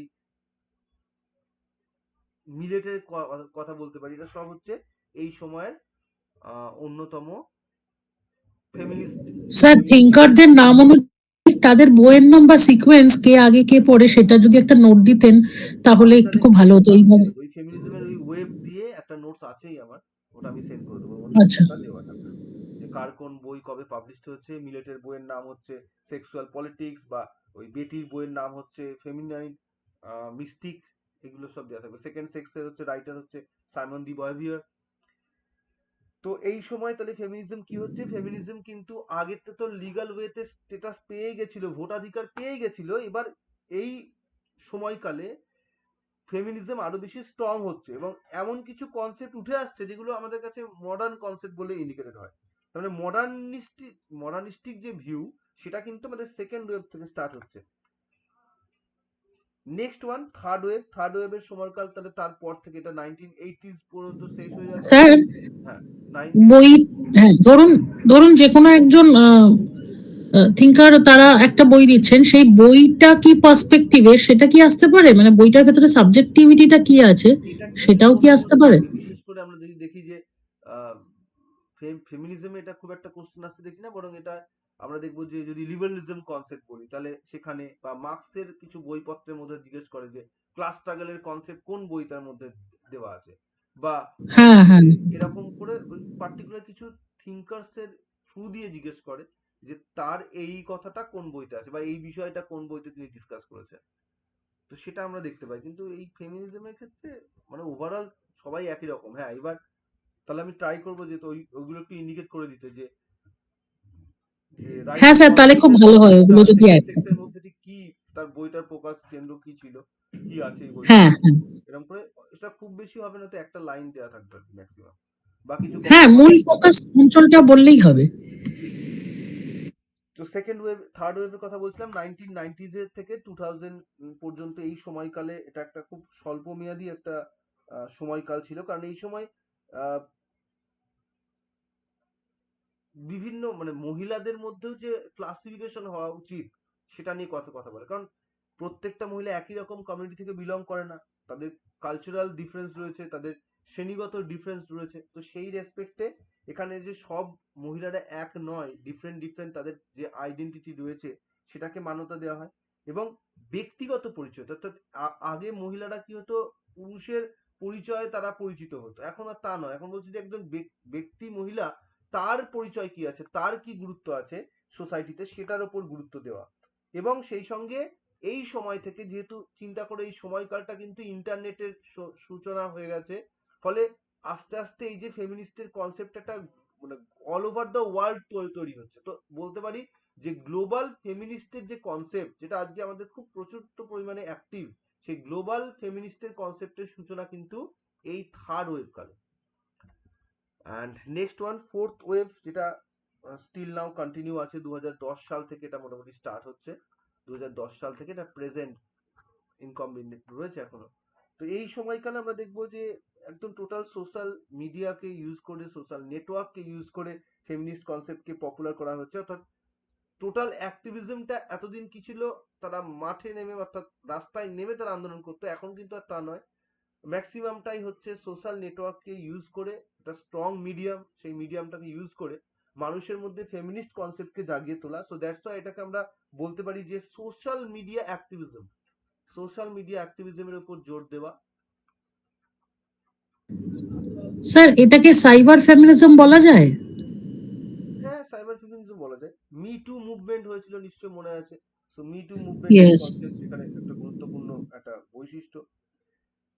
বিভিন্ন ওয়ার্ক প্লেসে সেক্সুয়াল যে হ্যারাসমেন্ট হয় সেটাকে সামনে রাখা, সেটাকে নিয়ে কথা বলা, যেটা আমরা দেখবো আমাদের ভারতবর্ষ বিশাখা গাইডলাইন তৈরি করেছিল সুপ্রিম কোর্ট, এবং যেটাকে এখন তো সেক্সুয়াল হ্যারাসমেন্টের উপর লই করা আছে, এবং প্রত্যেকটা অফিসে এর জন্য আলাদা করে ব্যবস্থা আছে, যাতে কোনো রকম যদি এরকম অ্যাক্টিভিটি কারো মনে হয় কমপ্লেন করতে পারে, যাতে যার জন্য আবার কারবাই হবে এবং সেটাকে স্টপ করার ব্যবস্থা করবে। এবং আরেকটা যেটা দেখবো, এলজিবিটি যে রাইটস এর কনসেপ্ট, সেটাও কিন্তু এই সময়কালেরই concept. LGBT rights as well as body autonomy, যে অনেকে ট্রান্সজেন্ডারের কনসেপ্ট, যে আমরা রূপান্তরিত হওয়ার যে কনসেপ্ট, সেটাকে গুরুত্ব দেওয়া, সেটাও কিন্তু এই সময়কালের, অর্থাৎ একদম আমাদের সমকালীন। যদি বলি যে সমকালীন ওয়েভটা কত নম্বর ওয়েভ, তাহলে হচ্ছে ফোর্থ ওয়েভ। ওকে, সমকালীন ওয়েভটা হচ্ছে ফোর্থ ওয়েভ। এখন যেটা ওয়েভটা চলছে সেটা হচ্ছে ফোর্থ ওয়েভের মধ্যে আমরা আছি। তো এই হচ্ছে আমাদের ফেমিনিজমের বিভিন্ন সময়কালের ডিফারেন্স গুলো বা ওয়েভ গুলো। এভাবেই ফেমিনিজমের ইভলিউশনটা চলছে। এটা এখন একটা অনগোয়িং প্রসেস, তো কোনো এন্ড তো এখনো হয়নি, চলছে। আচ্ছা, নেক্সট আমাদের যেটা তুমি বলেছিলে যে সোশ্যালিজম আর কনস্ট্রাকটিভিজমের মধ্যে ডিফারেন্স, তাই তো? হ্যাঁ, কনজারভেটিভিজম আর সোশ্যালিজমের মধ্যে একটা ডিফারেন্সটা যদি ক্লিয়ার করে দিতেন তাহলে ভালো হতো। তাহলে একটু থিঙ্কার আর বইয়ের নামগুলো একটু ডিসকাস করে দিতেন স্যার, প্রচন্ড গুলিয়ে যায় জায়গাগুলো। সোশ্যালিজমের কনসেপ্ট তো জানো, সোশ্যালিজম বেসিক্যালি একটা পলিটিক্যাল ফিলোসফি, যে ফিলোসফিটা এটা বলে যে সোসাইটিতে সবাই ইকুয়াল। কারণ জন্মানোর সময় সবাই ইকুয়াল থাকছে, তারপরে সে জানতে পারছে যে সে একটা বড়লোক বাড়িতে জন্মেছে, তার মানে তার প্রচুর রাইট। আর যে গরিব লোকের বাড়িতে জন্মেছে তার কোনো সেইভাবে অধিকার নেই, বিশেষ করে ইকোনমিক্যাল অধিকার তো একদমই নেই। আর তারা মনে করে যে ইকোনমিক্যাল অধিকারটাই হচ্ছে আসল অধিকার, বাকিগুলো তার সঙ্গে সঙ্গেই চলে আসবে। তুমি বাকি সব অধিকার দিলে, ইকোনমিক্যাল অধিকার দিলে না, তো তার কোনো দাম নেই। অন্যদিকে আমরা যদি বলি যে কনজারভেটিভিজমের যে কনসেপ্ট, সেটা হচ্ছে বেসিক্যালি ট্র্যাডিশনাল কনসেপ্টের সাপোর্টার, বা আমরা বলতে পারি যে তারা রক্ষণশীল মতবাদকে সাপোর্ট করে, এবং তারা এমন কিছু মানে বিষয়কে গুরুত্ব দেয়, যেমন ঐতিহ্য বা আমাদের ফ্যামিলি ওরিয়েন্টেড বিষয়পত্র, রিলিজিয়ানকে এখানে গুরুত্ব দেওয়া হয়, এবং সামাজিক কিছু ট্র্যাডিশনাল প্রতিষ্ঠান রয়েছে যেগুলোকে গুরুত্ব দেওয়া হয়। সেটা হতে পারে মন্দির, মসজিদ, চার্চ, এরকম কোনো প্রতিষ্ঠানও হতে পারে। সোশ্যালিজমের কনসেপ্টের তো অন্যতম আমরা জানি কার্ল মার্কস, এবং তাছাড়াও মার্ক্সবাদী আরো যারা রাইটার রয়েছেন ফিউচারের, তারা সবাই, তার মধ্যে লেনিন পড়বেন, এঙ্গেলস পড়বেন, এরা সবাই পড়বেন। কনজারভেটিভের ক্ষেত্রে দুজন অন্যতম ব্যক্তির নাম বলবো, একটা হচ্ছে এডমন্ড বার্কের কথা শুনেছো, আর একটা হচ্ছে মাইকেল অক্সফোর্ড। তো এইদের দুজনের কথা আমরা বলবো, যারা হচ্ছে কনজারভেটিভিজমের উপর জোর দিয়েছেন। তারা ঐতিহ্যের কথা বলেন, স্পেশালি তারা আমাদের আমাদের আমাদের পরিবর্তিত যে সমাজ ব্যবস্থা, সেটাকে তারা একদম সাপোর্ট করেন না, যে কেন পরিবর্তন হবে, সমাজ ব্যবস্থা যেমন রয়েছে সেটাই থাকবে, বা যদি পরিবর্তন হয় তাহলে খুব স্লথ হবে, এত ফাস্ট চেঞ্জ করার কোনো মানে হয় না। আর তারা ব্যক্তিগত সম্পত্তির বিষয়কে সমর্থন করে। তারা সবসময় মনে করে যে সমাজে সরকার সবকিছু পাবলিকের জন্য অকুপাই করে নেবে। অনেক সময় হয় না, আমাদের পশ্চিমবঙ্গে যেমন অপারেশন বর্গা হয়েছে, অতিরিক্ত জমি সরকার নিয়ে নিয়েছে, তারা কিন্তু একদমই এটাকে সাপোর্ট করে না। তারা ট্র্যাডিশনালি যেমন জমিদারি প্রথার মতো যে প্রথাগুলো ছিল, সেগুলোকে তারা লালন পালন করতে চায়, এবং সামাজিক প্রতিষ্ঠানগুলোর যে ঐতিহ্যবাহী যে অথরিটি তাকেও তারা সবসময় রক্ষণ করতে চায়, মানে রক্ষা করতে চায়, যাতে কোনো এমন ব্যবস্থা না আসে যা কিনা ট্র্যাডিশনাল ওই ঐতিহ্যগুলোকে, ওই বলতে পারি যে কালচারগুলোকে বন্ধ করে দেয়। এবং এখানে এইসব করতে গিয়ে যখনই ট্র্যাডিশনাল কালচারকে প্রোটেক্ট করতে যাবে, তখনই সরকারের যে অ্যাক্টিভিটি সেটাকে কোথাও গিয়ে না তার একটা রেস্ট্রিকশন চলে আসবে। তো তার মানে এখানে যারা কনজারভেটিভিজমের সাপোর্টার তারা কিন্তু রাষ্ট্রের যে ক্ষমতা সেটাকে যতটা সম্ভব কম রাখতে চায়। তাহলে আমরা যদি এবার দুজনের মধ্যে ফারাক করি, মানে যদি আমরা সোশ্যালিজমের সঙ্গে কনজারভেটিভিজমের ফারাক করি, পুরোপুরি ডিফারেন্ট টাইপের। কারণ সোশ্যালিজম সেখানে সবকিছুকে সামাজিক আওতায় নিয়ে আসতে চায়। সমাজের ভালোর জন্য সরকার কি করে, দেশের রিসোর্স গুলোকে সরকার নিজের হাতে নিয়ে সমানভাবে বন্টন করার ব্যবস্থা করে। সেখানে কনজারভেটিজম কি বলছে, সে বলছে না, সোসাইটি যেমন ট্র্যাডিশনাল কনসেপ্ট ছিল তাকেই রাখতে হবে, ওইভাবে কারোর সম্পত্তি সরকার নিয়ে নেবে, ইয়ার কি নাকি, সম্পত্তি সব যেমন যেমন ছিল ব্যক্তিগত সম্পত্তি থাকবে। তাহলে এরা পরিবর্তন চায়, কারা, যারা সোশ্যালিজমের সাপোর্টার তারা পরিবর্তন চায়। আর রক্ষণশীলরা কিন্তু কখনোই কোনো রকম পরিবর্তন চায় না, তারা ঐতিহ্য রক্ষা, অতীতের যে ব্যবস্থাপনা সেটাকে প্রোটেক্ট করা, এটার উপর জোর দেয়। অর্থনীতির দিক থেকে সোশ্যালিজম কি বলে, রাষ্ট্র নিয়ন্ত্রিত অর্থনীতি থাকবে। সেখানে কনজারভেটিভ বলে না, সবকিছু বাজার অর্থনীতি দ্বারা নিয়ন্ত্রিত হবে। কারণ আমরা ব্যক্তিগত সম্পত্তিকে গুরুত্ব দিচ্ছি, তাহলে প্রত্যেকটা ব্যক্তি তার সম্পত্তি যতটা সম্ভব বাড়াতে পারবে, আর বাড়াতে গিয়ে তারা ব্যবসা বাণিজ্য করতে পারবে। তাহলে ব্যবসা বাণিজ্য করতে গিয়ে তারা যে অর্থনৈতিক যে উন্নয়ন করবে, সেই অর্থনৈতিক উন্নয়ন করতে যে সরকার বারবার ইন্টারফেয়ার করবে, এটা তারা একদমই পছন্দ করে না। তাই রাষ্ট্রের কোনো রকম নিয়ন্ত্রণ তারা সাপোর্ট করে না। এবং ব্যক্তিগত সম্পত্তির ক্ষেত্রে আমরা দেখবো সোশ্যালিজম কি বলছে, ব্যক্তিগত সম্পত্তির কোনো জায়গা নেই, কিন্তু কনজারভেটিজম পুরোপুরি বলে দিচ্ছে যে আমরা ব্যক্তিগত সম্পত্তিকে পূর্ণ সমর্থন করি। আর সামাজিক পরিবর্তনের ক্ষেত্রে দেখলাম, যেখানে আমরা কি জানি, মার্ক্সবাদী ইডিওলজি সবসময় ট্রিমেন্ডাস চেঞ্জ, হঠাৎ করে যে স্পাইরাল চেঞ্জের দিকে জোর দেন, সেখানে কিন্তু কনজারভেটিভরা চাই যে স্লথ গতিতে, অত্যন্ত, যদি এটা যদি রেখা হয় তাহলে এইরকম একটা স্লথ গতিতে পরিবর্তন হবে। আর সেখানে আমরা দেখব যে সোশ্যালিজম কিন্তু পরিবর্তন যেমন হচ্ছিল তার থেকেও আরো উল্লম্ব ওয়েতে পরিবর্তন করতে চায়, তার মানে সমাজের আমূল পরিবর্তন করতে চায়, এবং এটা হঠাৎ করেই করতে চায়, এরকম নয় যে ধীরে ধীরে হবে। আর সোশ্যালিজম সবসময় শ্রেণী বিভাজনকে সাপোর্ট করবে না, শ্রেণী বিভাজনকে পুরোপুরি নস্যাৎ করতে চায়। অন্যদিকে কনজারভেটিজম, যেহেতু এখানে গরিব লোক বড় লোকের কনসেপ্ট রয়েছে, তাই অবশ্যই স্তরভিত্তিক সমাজ, আমাদের সমাজ ব্যবস্থা অতীতে কি ছিল, স্তরভিত্তিক ছিল, তো তারা তো অতীতের ব্যবস্থাপনাকে সাপোর্ট করে। তাই স্বাভাবিকভাবে তারা কনজারভেটিভসটা তারা সবসময় মানে অতীতের যে স্তরভিত্তিক যে সমাজ ব্যবস্থা, এই যে ব্রাহ্মণ, বৈশ্য, শূদ্র, ওই কনসেপ্টকে তারা সাপোর্ট করে এবং সেটাকেই তারা রক্ষণ করতে চায়। তো এই হচ্ছে দুটোর মধ্যে মেইন ডিফারেন্স। ক্লিয়ার হয়েছে? স্যার, এখানে কমিউনিটারিয়ানিজম বলে যেটা আরেকটা তত্ত্ব আসছে, ওটার সঙ্গে সোশ্যালিজমের একটু ডিফারেন্সটা যদি বলে দিতেন এক দু লাইন। কমিউনিটারিজম বেসিক্যালি তাকে ইন্ডিকেট করে যেটার মধ্যে এমন একটা ব্যবস্থাপনা যেখানে একটা গ্রুপ ওয়াইজ কাজ হবে, অর্থাৎ একটা কমিউনিটি তৈরি করা হবে, কমিউনিটির আন্ডারে সব কাজ হবে। অর্থাৎ এখানে ব্যক্তিকে আলাদা করে কোনো গুরুত্ব দেওয়া হয় না, যা হবে বলছে সবই সমাজের অংশ হিসেবে কাজ হবে। তার মানে আমরা বলতে পারি যে সোশ্যালিজমের ক্ষেত্রে আমরা যে এটা একটা ধাপ কোথায় পৌঁছানোর, সাম্যবাদী সমাজ ব্যবস্থায় পৌঁছানোর। তো সেই ধাপে যাওয়ার জন্য যে মেকানিজম, সেই মেকানিজমের ক্ষেত্রে একটা অংশ হচ্ছে এই কমিউনিটি কনসেপ্ট, বা যৌথভাবে কোনো প্রক্রিয়া করা, বা যৌথ উদ্যোগে কোনো কাজ করা। এবং যেহেতু এই যৌথ উদ্যোগ, তাহলে এখানে যেসব কাজগুলো তারা করবে সেই কাজগুলো কিন্তু কোনো ব্যক্তিগত কাজ হবে না, হবে যৌথ কাজকর্ম। তাই এখানে যাবতীয় যা দায়িত্ব সেগুলো কিন্তু সবার উপর সমানভাবে বর্তায়, কোনো একজন ব্যক্তির উপর বর্তাবে না। এটা মেনলি যদি আমরা দেখবো যে লিবারালিজমের যে কনসেপ্ট ছিল, ইন্ডিভিজুয়াল কনসেপ্ট, লিবারালিজম কি বলে, ব্যক্তিগত যে ব্যাপার স্যাপার সেগুলোকে তারা সাপোর্ট করে।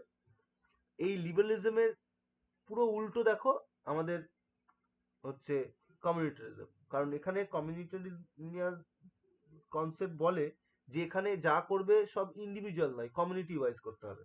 তাহলে এখানে মেনলি ডিফারেন্স হচ্ছে এটাই। আর এখানে ওই টেলরকে আমরা বলতে পারি, টেলর হচ্ছে অন্যতম একজন সাপোর্টার কমিউনিটারিজমের। তো এই হচ্ছে ডিফারেন্স। লিবারালিজমের একটা বলতে পারো যে সমালোচনা করতে গিয়ে এটা সূচনা হয়েছে এবং এর সঙ্গে সোশ্যালিজমের কানেকশন আছে।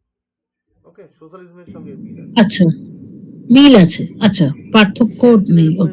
স্যান্ডেলের কথা বলতে পারো। স্যান্ডেল তো লিবারালিজমের ইয়ে করেছে, মানে লিবারালিজমের ক্রিটিসিজম করেছেন। তো তিনি, বইটা মনে হয় লিবারালিজম নাম, বইটা লিবারালিজম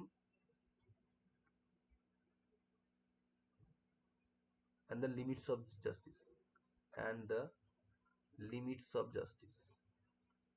এই বইটাতে তিনি এই কমিউনিটারিজমের কনসেপ্টকে ডিসকাস করেছেন।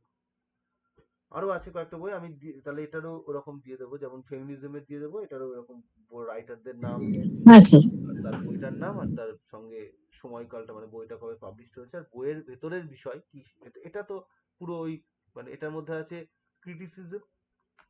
ক্রিটিসিজম অফ লিবারালিজম, আর সেই সঙ্গে রয়েছে হচ্ছে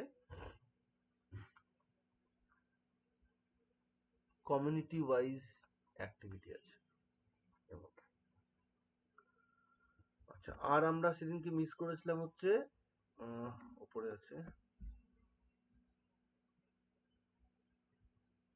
আচ্ছা, আর হচ্ছে মাল্টিকালচারালিজম। আচ্ছা, ইকোলজিজম, প্রথমে ইকোলজিজমটা ডিসকাস করি, তারপরে ওইটা আসছি। আচ্ছা, ইকোলজি কি বলে? ইকোলজি বলে যে আমাদের এই যে এটা সূচনা হচ্ছে অ্যাকচুয়ালি ইংল্যান্ডের শিল্প বিপ্লবের মধ্য দিয়ে। বলে যে এই যে শিল্প বিপ্লবের মাধ্যমে যেসব পরিবেশ দূষণ হচ্ছে, সেই পরিবেশ দূষণের যে প্রভাব, সেটা কিন্তু একটা সুদূর প্রসারী প্রভাব আছে। ফলে আজকে হয়তো আমাদের খুব ভালো লাগছে যে এইসব এন্টারটেনমেন্টের বিষয়পত্র আমরা পাচ্ছি, আমরা আমরা লিভ করছি এমন একটা জায়গায় যেখানে হচ্ছে চারিদিকে আমাদের কি হচ্ছে, বিভিন্ন রকম ওয়েব চলছে। এই আমি এখনই ক্লাস নিচ্ছি, আমার অন্য ঘরে আমার রাউটার রাখা আছে, আমি এই অন্য ঘরে বসে ক্লাস নিচ্ছি, মানে এখানে একটা ওয়েব কাজ করছে, এটা ওয়াইফাই দিয়ে আমার ক্লাসটা চলছে। বা আমি আমার মোবাইল ফোনে সেখানে সামনে রাখা আছে, বা সেখানে টাওয়ার এর মাধ্যমে আমার মোবাইল ফোনে টাওয়ার আছে, যেখানে আমি ফোন করলে ফোন করতে পারি। তো এই যে একটা, এইগুলোর মধ্যে আমরা বসবাস করছি, এতে কি হচ্ছে, আমাদের বিভিন্ন রকম আহ পরিবেশগত বিভিন্ন রকম সমস্যার সৃষ্টি হচ্ছে। এবং পরিবেশগত এই সমস্যাগুলো, এগুলো কিন্তু সুদূর প্রসারী এর প্রভাব আছে। ফলে আমরা হয়তো এখন সেটা খুব সহজে এগুলো সব মানে পাচ্ছি বলে আমাদের মনে হচ্ছে সুবিধাজনক, কিন্তু আসলে এটা আমাদের ওভারঅল পরিবেশকে নষ্ট করছে। তো ইকোলজিজমের যারা সাপোর্টার, তারা বলে যে দায়িত্বশীল ওয়েতে যাবতীয় সব কাজকর্ম করতে হবে, যেহেতু আমাদের পৃথিবীটা এখনো অবধি, পৃথিবীর কোনো অল্টারনেটিভ নেই। মানে যদি বলে যে আগামী মাস থেকে পৃথিবী ধ্বংস হয়ে যাবে, তাহলে আমাদের আগামী মাস থেকে আর কোথাও যাওয়ার জায়গা নেই। তো ফলে যেহেতু অপশন আর কিছু নেই, তাই আমাদের যা আছে সেটাকে আমাদেরকে প্রিজার্ভ করতে হবে। প্রিজার্ভ করতে গেলে আমাদের কি করতে হবে? দূষণ কমাতে হবে। এই যে আমরা কদিন আগে দেখছিলাম আরাবল্লী পর্বত ভেঙে দেওয়া হচ্ছিল, তো এইরকম অ্যাক্টিভিটি বন্ধ করতে হবে। কারণ আরাবল্লী পর্বত ভাঙলে তার তো যে নেগেটিভ ইম্প্যাক্ট, সেটা তো একটা লং টার্মে, মানে আজকে আমার আরাবল্লী পর্বত ভাঙলে আমি একটা দারুণ হোটেল ওখানে করবো, আর সেখান থেকে আমার প্রচুর লাভ হবে। তো আমি কতদিন বাঁচবো? আজকে আমার যদি 30 বছর বয়স হয়, তাহলে আমি আগামী আরো হয়তো 30 বছর বা 40 বছর, ধরলাম 70 বছর পর্যন্ত আমি বেঁচে থাকলাম, মানে 40 বছর, মানে আমি আগামী 40 বছর আমি এখান থেকে সুবিধা পাবো। তারপরে তো আমি আর নেই, কিন্তু আমার ছেলে মেয়ে থাকবে, আমার নাতি নাতনি থাকবে, তো তাদের তো সমস্যা হবে। কারণ এর মাধ্যমে আমাদের পরিবেশের একটা মারাত্মক ক্ষতি হবে। দিল্লিতে যারা বসবাস করে, তাদের ওখানে টেম্পারেচার এমনিই খারাপ। এমনিই কদিন আগে দেখছিলাম একজন প্লেয়ার, তিনি দিল্লিতে খেলা বলে সেই খেলাকে ক্যান্সেল করে দিয়েছেন, এবং তার জন্য তাকে 40 লাখ টাকা পেনাল্টি দিতে হয়েছে, কিন্তু তবুও সে দিল্লিতে এন্টার করেনি। কেন? কারণ দিল্লিতে নামা মানে হচ্ছে তার ফুসফুসের ক্ষতি হবে। তিনি একজন প্লেয়ার, সে জানে যে ফুসফুসের ক্ষতি তার একটা লং টার্মে একটা তার প্রভাব রয়েছে, তো অবভিয়াসলি সে সেটা রিস্ক নেয়নি, ফলে সে দিল্লিকে বয়কট করেছে। তো এরকম অ্যাক্টিভিটি আমাদের যারা দিল্লিতে বসবাস করে, তার মানে তাদের রেগুলার এই ধরনের সমস্যার মধ্যে পড়তে হচ্ছে। সো এরকম ভাবে গোটা পরিবেশ, not only this is about Delhi, অ্যামাজনের জঙ্গল, সেখানে কনস্ট্যান্টলি অ্যামাজনের জঙ্গলকে নষ্ট করা হচ্ছে। মানে প্ল্যানিং ওয়েতে সেখানে বলে দেওয়া হচ্ছে জঙ্গলে দাবানল লেগে গেছে। মানে কিলোমিটারের পর কিলোমিটার জঙ্গল সাফ করে দেওয়া হচ্ছে। সেম অ্যাক্টিভিটি আমরা দেখতে পাবো যে আমাদের যে আন্টার্কটিকা, সেখানে আন্টার্কটিকা অঞ্চলে সেখানে গ্লোবাল ওয়ার্মিং হচ্ছে কনস্ট্যান্টলি, এবং সেখানে জলস্তর বেড়ে যাচ্ছে। প্রচুর দ্বীপ রাষ্ট্র রয়েছে লাইক মালদ্বীপস আর Sri Lanka in our area, our South Asia. তো সেখানে প্রচুর কান্ট্রির যে সমুদ্র স্তর বেড়ে যাওয়ার কারণে তার যে ভূমি এরিয়া আছে তার জলের তলায় চলে যাচ্ছে।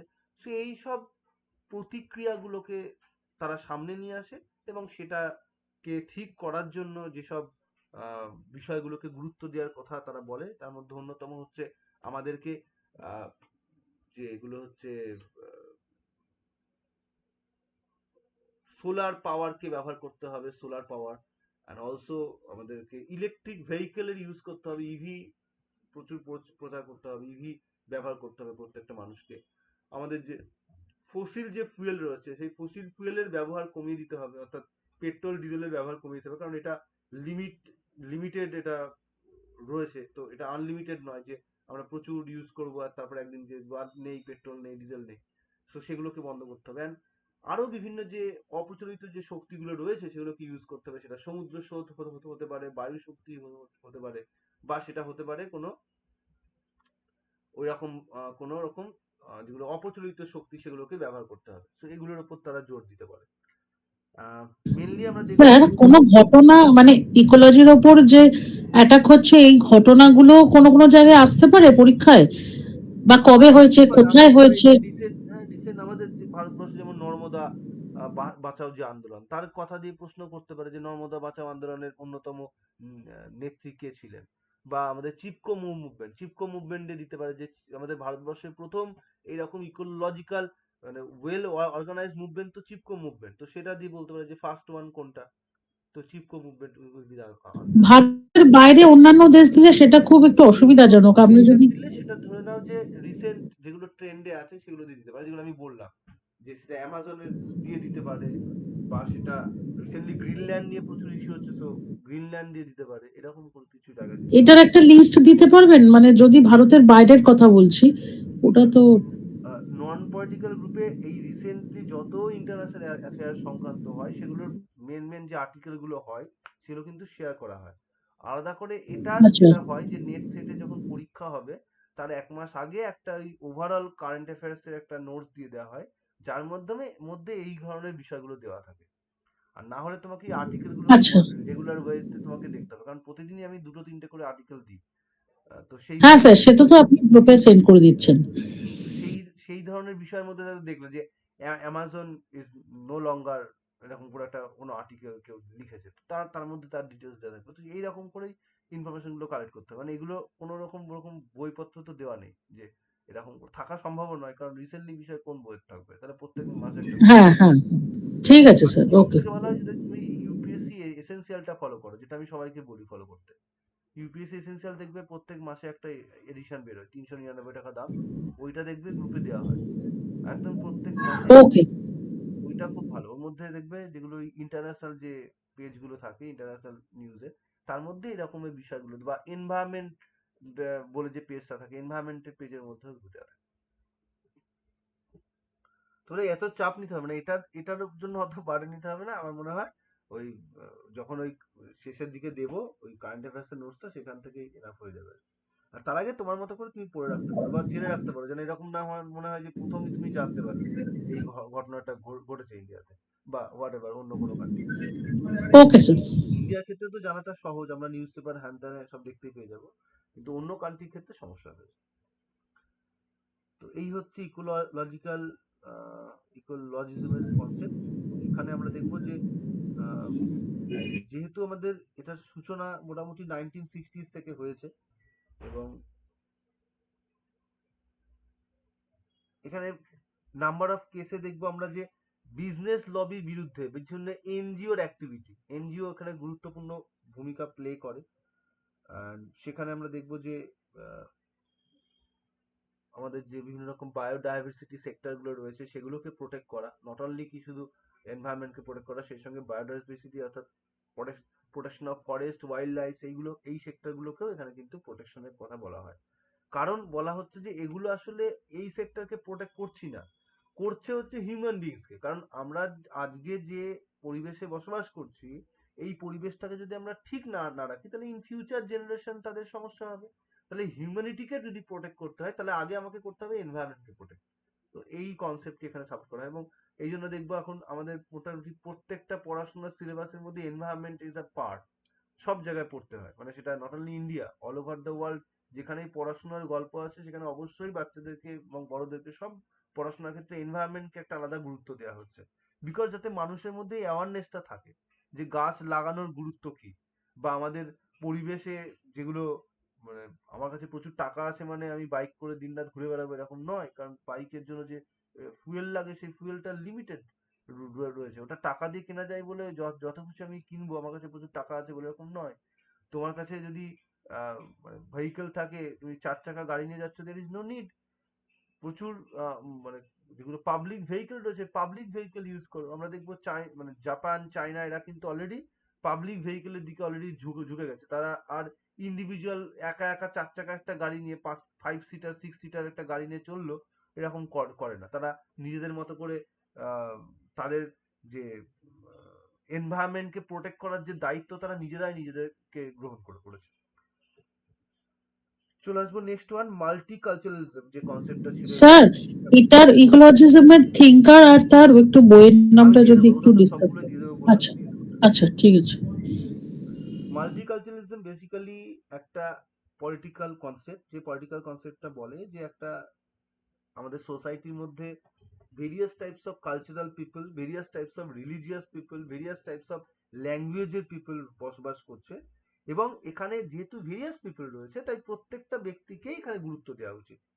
অর্থাৎ আমরা দেখবো যে একটা সময় আফ্রিকান কান্ট্রিগুলোতে কি হতো, এখানে যারা কালো চামড়ার মানুষ, তাদের উপর খুব ডিফারেন্স অ্যাক্টিভিটি করা হতো। বা আমরা আহ, আমেরিকাতেও সেখানে একটা দীর্ঘ সময় ধরে সেটা দেখেছি। এবং নট অনলি দীর্ঘ সময় ধরে, রিসেন্ট একাধিক এরকম নিউজে দেখবে বিভিন্ন সময় এরকম কালো চামড়ার মানুষের উপর বিভিন্ন রকম আহ, মানে বৈমাত্রীয় সুলভ আচরণ করা হয়। তো এইগুলো বন্ধ করা, এগুলোকে বন্ধ করার কথা বলে। কারণ সোসাইটি কখনোই এক ধরনের হওয়া সম্ভব না। আজকে গোটা ওয়ার্ল্ডে গ্লোবালাইজেশন এফেক্ট করে আমাদের আর কালচারের কোনো মানে ইউনাইটেড কোনো মানে ইন্টিগ্রেশন নেই কালচারের। কালচার মানে এখন মাল্টি কালচারাল কনসেপ্ট। একটা কোনো কালচার বলে কেউ বলবে না এটা আমাদের মৌলিক কালচার। সো প্রত্যেকটা কালচারের মধ্যে অন্যান্য কালচারের মিশ্রণ রয়েছে, এবং এটাই কালচারের মানে একটা আইডিয়াল কালচারের এটাই বৈশিষ্ট্য, যে সে নিজের কালচারের সঙ্গে অন্য কালচারের মেলবন্ধন ঘটায়। কালচারাল আইডেন্টিটি কখনো অন্য কালচারকে খাটো করে না, বরং কালচারাল কনসেপ্ট এটাই বলে যে আমি অন্য কালচারের সঙ্গে মিক্সড আপ করে আর একটা বেটার কালচারকে তৈরি করব। সো এরা এই ধরনের বিষয়কে এখানে মান্যতা দেওয়া, এবং প্রত্যেকের যে অধিকার রয়েছে, প্রত্যেকটা আহ, বৈষম্য ভিত্তিক সমাজে বিভিন্ন মানুষের মধ্যে নিজস্ব যে তাদের আহ, অধিকার রয়েছে সেটাকে গুরুত্ব দেওয়া, এবং প্রত্যেকের অধিকারকে সাম্যতার মধ্যে নিয়ে আসা। এক্ষেত্রে আমরা দেখবো যে এখন যেটা হয় যে একটা কান্ট্রি মানুষজন অন্য কান্ট্রিতে এলে আমরা বলি, আমাদের পশ্চিমবঙ্গে আমরা দেখতে পাই যে সেখানে আমরা কি বলি, বাঙাল বলে সম্বোধন করি। কারা না, যারা বাংলাদেশ থেকে ইন্ডিয়াতে শিফট করেছিল। তো দিজ আর মানে এটাকে পুরোপুরি বর্জন করতে পারে। তারা সবসময় বলে যে এইভাবে বাঙালের কনসেপ্ট আবার কি, বাঙাল ঘটি আবার কি। যারা এসেছে তারা কোনো কারণে এসেছে, তোমার কান্ট্রির নিয়ম নীতি রয়েছে, এখানে এসে বসবাস করা যায়, এখানকার নাগরিকত্ব নেওয়া যায়, তাই তারা এখানে এন্টার করেছে। যদি তোমার দেশের নিয়ম থাকতো না, তারা আজকে এই কান্ট্রিতে আসতো না, অন্য কান্ট্রিতে চলে যেত। তো এইখানে তাই জন্য তুমি কাউকে এরকম ডিফারেন্স বা বৈষম্যমূলক আচরণ করতে পারবে না, তোমাকে সবাইকে ইকুয়াল মনে করতে হবে। এবং এটার জন্য শুধুমাত্র গভর্নমেন্টের দিক থেকে উদ্যোগ হবে আর জনগণ কোনো উদ্যোগ নেবে না তা নয়। মাল্টিকালচারাল কনসেপ্ট এটাই বলে যে পিপলদের মধ্যে সেই অ্যাওয়ারনেস তৈরি করতে হবে, যাতে পিপলরাও, কারণ সোসাইটির অ্যাক্টিভিটি, একটা সোসাইটির কোনো একটা পাবলিক প্লেসে কারোর প্রতি কোনো রকম মানে বৈষম্যমূলক আচরণ হচ্ছে, এটাতে সরকার কখনোই পুরোটা নিয়ন্ত্রণ করতে পারবে না। একটা ক্লাসরুমের মধ্যে কোনো একটা দলিত ছেলে মেয়ে বসে আছে, তো তার প্রতি বৈষম্য করা হচ্ছে, এটাকে সরকার নিয়ন্ত্রণ করে করবে? এটা তো মানুষের মধ্যে অ্যাওয়ারনেস থাকতে হবে। আমরা ক্লাসরুমের যদি বাচ্চাগুলোর মধ্যে এই কনসেপ্টটা আমি তৈরি করতে পারি যে ডাইভার্সিটি ইজ বেসিক্যালি মানে কি ফিচার অফ ইন্ডিয়ান কালচার, তাহলে ওই বাচ্চাগুলোর প্রতি কোনো রকম বৈষম্যমূলক আচরণ করবে না। কিন্তু আমি যদি এটা বুঝিয়ে দিই ভাই আমরা হচ্ছি হায়ার ক্লাস, ওরা হচ্ছে লোয়ার ক্লাস, এই কনসেপ্টটা যদি আমি বাচ্চাদের মধ্যে ঢুকিয়ে দিই, তো অবভিয়াসলি সে ক্লাসরুমে গিয়ে তার সঙ্গে দলিত বাচ্চারা যদি বসে ক্লাস করে তার সঙ্গে বৈমাতৃসুলভ আচরণ করবে। সে তখন সে যদি জল খেতে যায় তাকে জল চাইলে জল দেবে না, এটাই স্বাভাবিক। তার মানে এখানে শুধুমাত্র সরকারি তরফ থেকে উদ্যোগ নেওয়ার নয়, তার সঙ্গে সঙ্গে পাবলিক অ্যাওয়ারনেসের কনসেপ্টটাকেও গুরুত্ব দেওয়ার কথা বলা হচ্ছে। তার মানে এখানে যদি আমরা বলি যে 1970s থেকে এটা স্টার্ট হয়েছে, তো 1970s থেকেই আমাদের গোটা ওয়ার্ল্ডের মানুষের মধ্যে এই কনসেপ্টটা জাগ্রত হয় যে ডিফারেন্স যে কালচারাল সেক্টরের পিপলরা রয়েছে তাদের রাইটসকে মান্যতা দিতে হবে এবং সেই রাইটসের মধ্যে ইকুয়ালিটি আনতে হবে। এবং আইডেন্টিটি পলিটিক্সের যে কনসেপ্ট, অর্থাৎ আমরা যে জাতি ভিত্তিক পলিটিক্স দেখতে পাই, ল্যাঙ্গুয়েজ ভিত্তিক পলিটিক্স দেখতে পাই, ধর্মের উপর বেস করে পলিটিক্স দেখতে পাই, ইন রিসেন্ট পিরিয়ড আমরা দেখবো যে লিঙ্গ ভিত্তিকও পলিটিক্স তৈরি হচ্ছে। আমরা এখনই ফেমিনিজমের কনসেপ্টে সেটা পড়ছিলাম। তাহলে এইগুলোকে এখানে গুরুত্ব দেওয়া, আইডেন্টিটি পলিটিক্সকে গুরুত্ব দেওয়া এবং আইডেন্টিটি পলিটিক্স যেন ডাইভার্সিটি না তৈরি করে, বরং এখানে সেই ডাইভার্সিটির মধ্যে ইউনিটিটাকেও নিয়ে আসে। কারণ ভারতবর্ষের মতো কান্ট্রির ক্ষেত্রে আমরা দেখবো diversity is so much important. তো সেই ডাইভার্সিটিকে যেন রিজিওনাল কোনো অ্যাক্টিভিটির জন্য ইউজ না করা হয়, বরং ডাইভার্সিটিকে এখানে মানুষের মধ্যে ইউনাইটেড করার কনসেপ্টের জন্য ইউজ করা হয়। তো এইভাবে মাল্টিকালচারালিজম কনসেপ্ট আমাদের ওয়ার্ল্ড ওয়াইড মানুষের মধ্যে ইউনাইটেড কনসেপ্টকে গুরুত্ব দেয়। এক্ষেত্রে আমরা দেখবো যে উইল কিমলিকা রয়েছেন, উইল কিমলিকা অন্যতম একজন সাপোর্টার মাল্টিকালচারাল কনসেপ্ট, এবং এই যে সিটিজেনশিপের কনসেপ্ট বলছিলাম তিনি মাল্টিকালচারাল সিটিজেনশিপকে সাপোর্ট করেন। এবং একাধিক আমরা দেখবো ইউরোপিয়ান কান্ট্রি রয়েছে যারা নিজেদের দেশের মানুষকে অন্য কোনো দেশের নাগরিকত্ব নিলে তাদের কোনো সমস্যা নেই। ইন্ডিয়াতে যেমন রয়েছে, ইন্ডিয়ার কোনো ব্যক্তি যদি ফরেনের নাগরিকত্ব নেয় ইন্ডিয়ান সিটিজেনশিপ তার ক্যান্সেল হয়ে যাবে।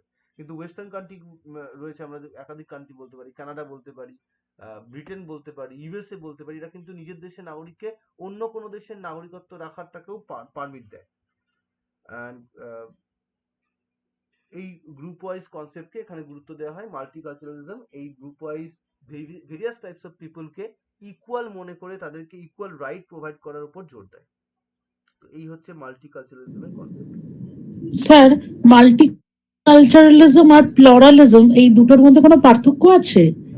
প্লুরালিজমের কনসেপ্টটা তো এটা কোন কনসেপ্টের সঙ্গে সেটা তো বলতে হবে তোমাকে। তাহলে মানে মাল্টিকালচারালিজম আর প্লুরালিজম এই দুটোর মধ্যে কোনো পার্থক্য? মাল্টিকালচারালিজম আর প্লুরালিজম ইজ বেসিক্যালি সেম। তার কারণ হচ্ছে প্লুরালিস্টিক সোসাইটি বেসিক্যালি একটা বহু ভাষাভাষী, বহু ধর্মের বসবাসকারী একটা সোসাইটিকে ইন্ডিকেট করে। আর মাল্টিকালচারালিজম তাই বলে যে মোর দেন ওয়ান পিপল যদি কোনো কোনো একটা কান্ট্রিতে থাকে তাকে ইন্ডিকেট করা হয়। ফলে আমরা যদি বলি প্লুরালিস্টিক কনসেপ্ট, তাহলে প্লুরালিস্টিক কনসেপ্টে বেসিক্যালি নাম্বার অফ ক্লাস কতগুলো রয়েছে তার কোনো লিমিট নেই। মাল্টিকালচারালের ক্ষেত্রেও সেম, এখানেও কোনো লিমিটকে ইন্ডিকেট করা হচ্ছে না। So basically multiculturalism and pluralistic concept আর সেম।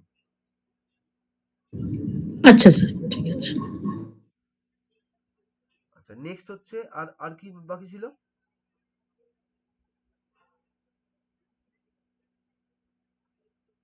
আর কিছু বাকি ছিল আগের দিন? Post modernism. Post modernism, right.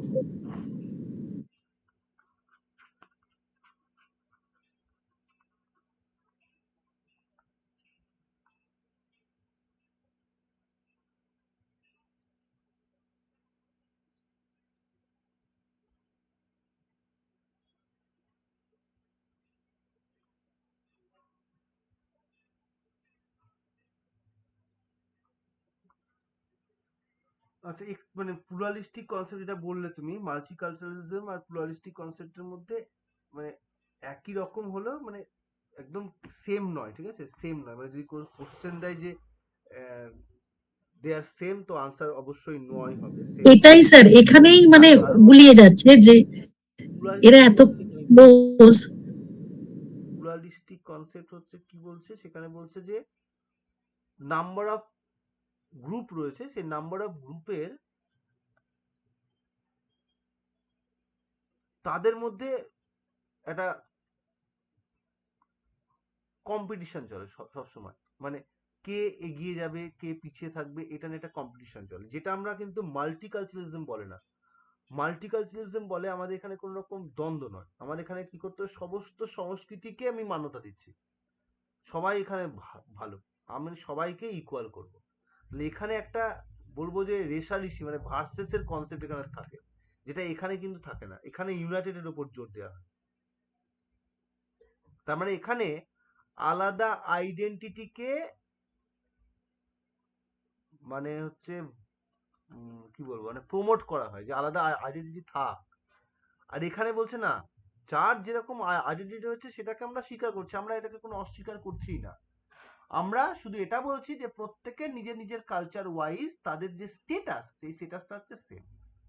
So যদি আমরা বলি যে পিওর কনসেপ্ট মানে একটা সোসাইটি কিরকম হওয়া উচিত, আইডিয়াল কনসেপ্ট কোনটা হওয়া উচিত, অবভিয়াসলি মাল্টিকালচারালিজম কনসেপ্ট হওয়া উচিত, নাকি প্লুরালিস্টিক কনসেপ্ট। কারণ প্লুরালিস্টিক কনসেপ্ট এখানে যেহেতু গোষ্ঠীগুলো কম্পিটিশন করে না, ফলে এখানে একটা কোথাও গিয়ে গ্রুপ ওয়াইজ স্বার্থের কনসেপ্ট আছে, এখানে গ্রুপ ওয়াইজ ইন্টারেস্টকে গুরুত্ব দেওয়া হয়, যেটা আমরা কিন্তু মাল্টিকালচারালিজম এরকম গ্রুপ ওয়াইজ কোনো ইন্টারেস্টের কনসেপ্ট নেই, বরং এখানে ইউনিভার্সালিটি কনসেপ্টের উপর জোর দেওয়া হয়, সবাই ইউনিভার্সাল এটার উপর জোর দেওয়া হয়। সো এই ডিফারেন্স, বাকি মানে যদি মানে ফরমেশন অফ দি কনসেপ্ট বা বেস অফ দি কনসেপ্ট দুটোই সেম, কিন্তু উদ্দেশ্যগত ফারাক আছে, ঠিক আছে। প্লুরালিজমে তাহলে মেজরিটি মাইনরিটির ওপর ডমিনেশন চলে, আর কারণ মাল্টিকালচারালিজমে কম্পিটিশন জন্য অবভিয়াসলি না, কেউ তো হ্যাঁ কাউকে সাপ্রেস করবে, নাহলে কম্পিটিশন তার মানে মানেই তো থাকবে না। আমি কম্পিটিশন কোথায়, যেখানে ফার্স্ট সেকেন্ড থাকবে সেখানে না কম্পিটিশন। আমি যদি বলি সবাই সমান, তাহলে আর কম্পিটিশনই থাকছে না, তাহলে তো সাপ্রেসও হচ্ছে না। তো অবভিয়াসলি এখানে কম্পিটিশন থাকে মানে সাপ্রেসড কনসেপ্ট থাকে, তাই যে মাইনরিটির উপর এখানে আচ্ছা দাদাগিরি করার সুযোগ থাকে। আর এখানে মাইনরিটিকেও, মাইনরিটি যাতে নিজেকে মাইনরিটি না মনে করে, তার জন্য মাইনরিটিকে বিশেষ সুযোগ সুবিধা দেওয়া হয়, যাতে সে মনে না করে যে আমরা মাইনরিটি বললে বললে আমাদেরকে গুরুত্ব দেওয়া হচ্ছে না। আচ্ছা, মানে রলসের থিওরির মতো। একদম রলসের থিওরি। আচ্ছা, নেক্সট ওয়ান হচ্ছে পোস্ট মডার্নিজম। ক্লিয়ার তো, এটা ক্লিয়ার হয়েছে তো? হ্যাঁ স্যার, ধন্যবাদ স্যার।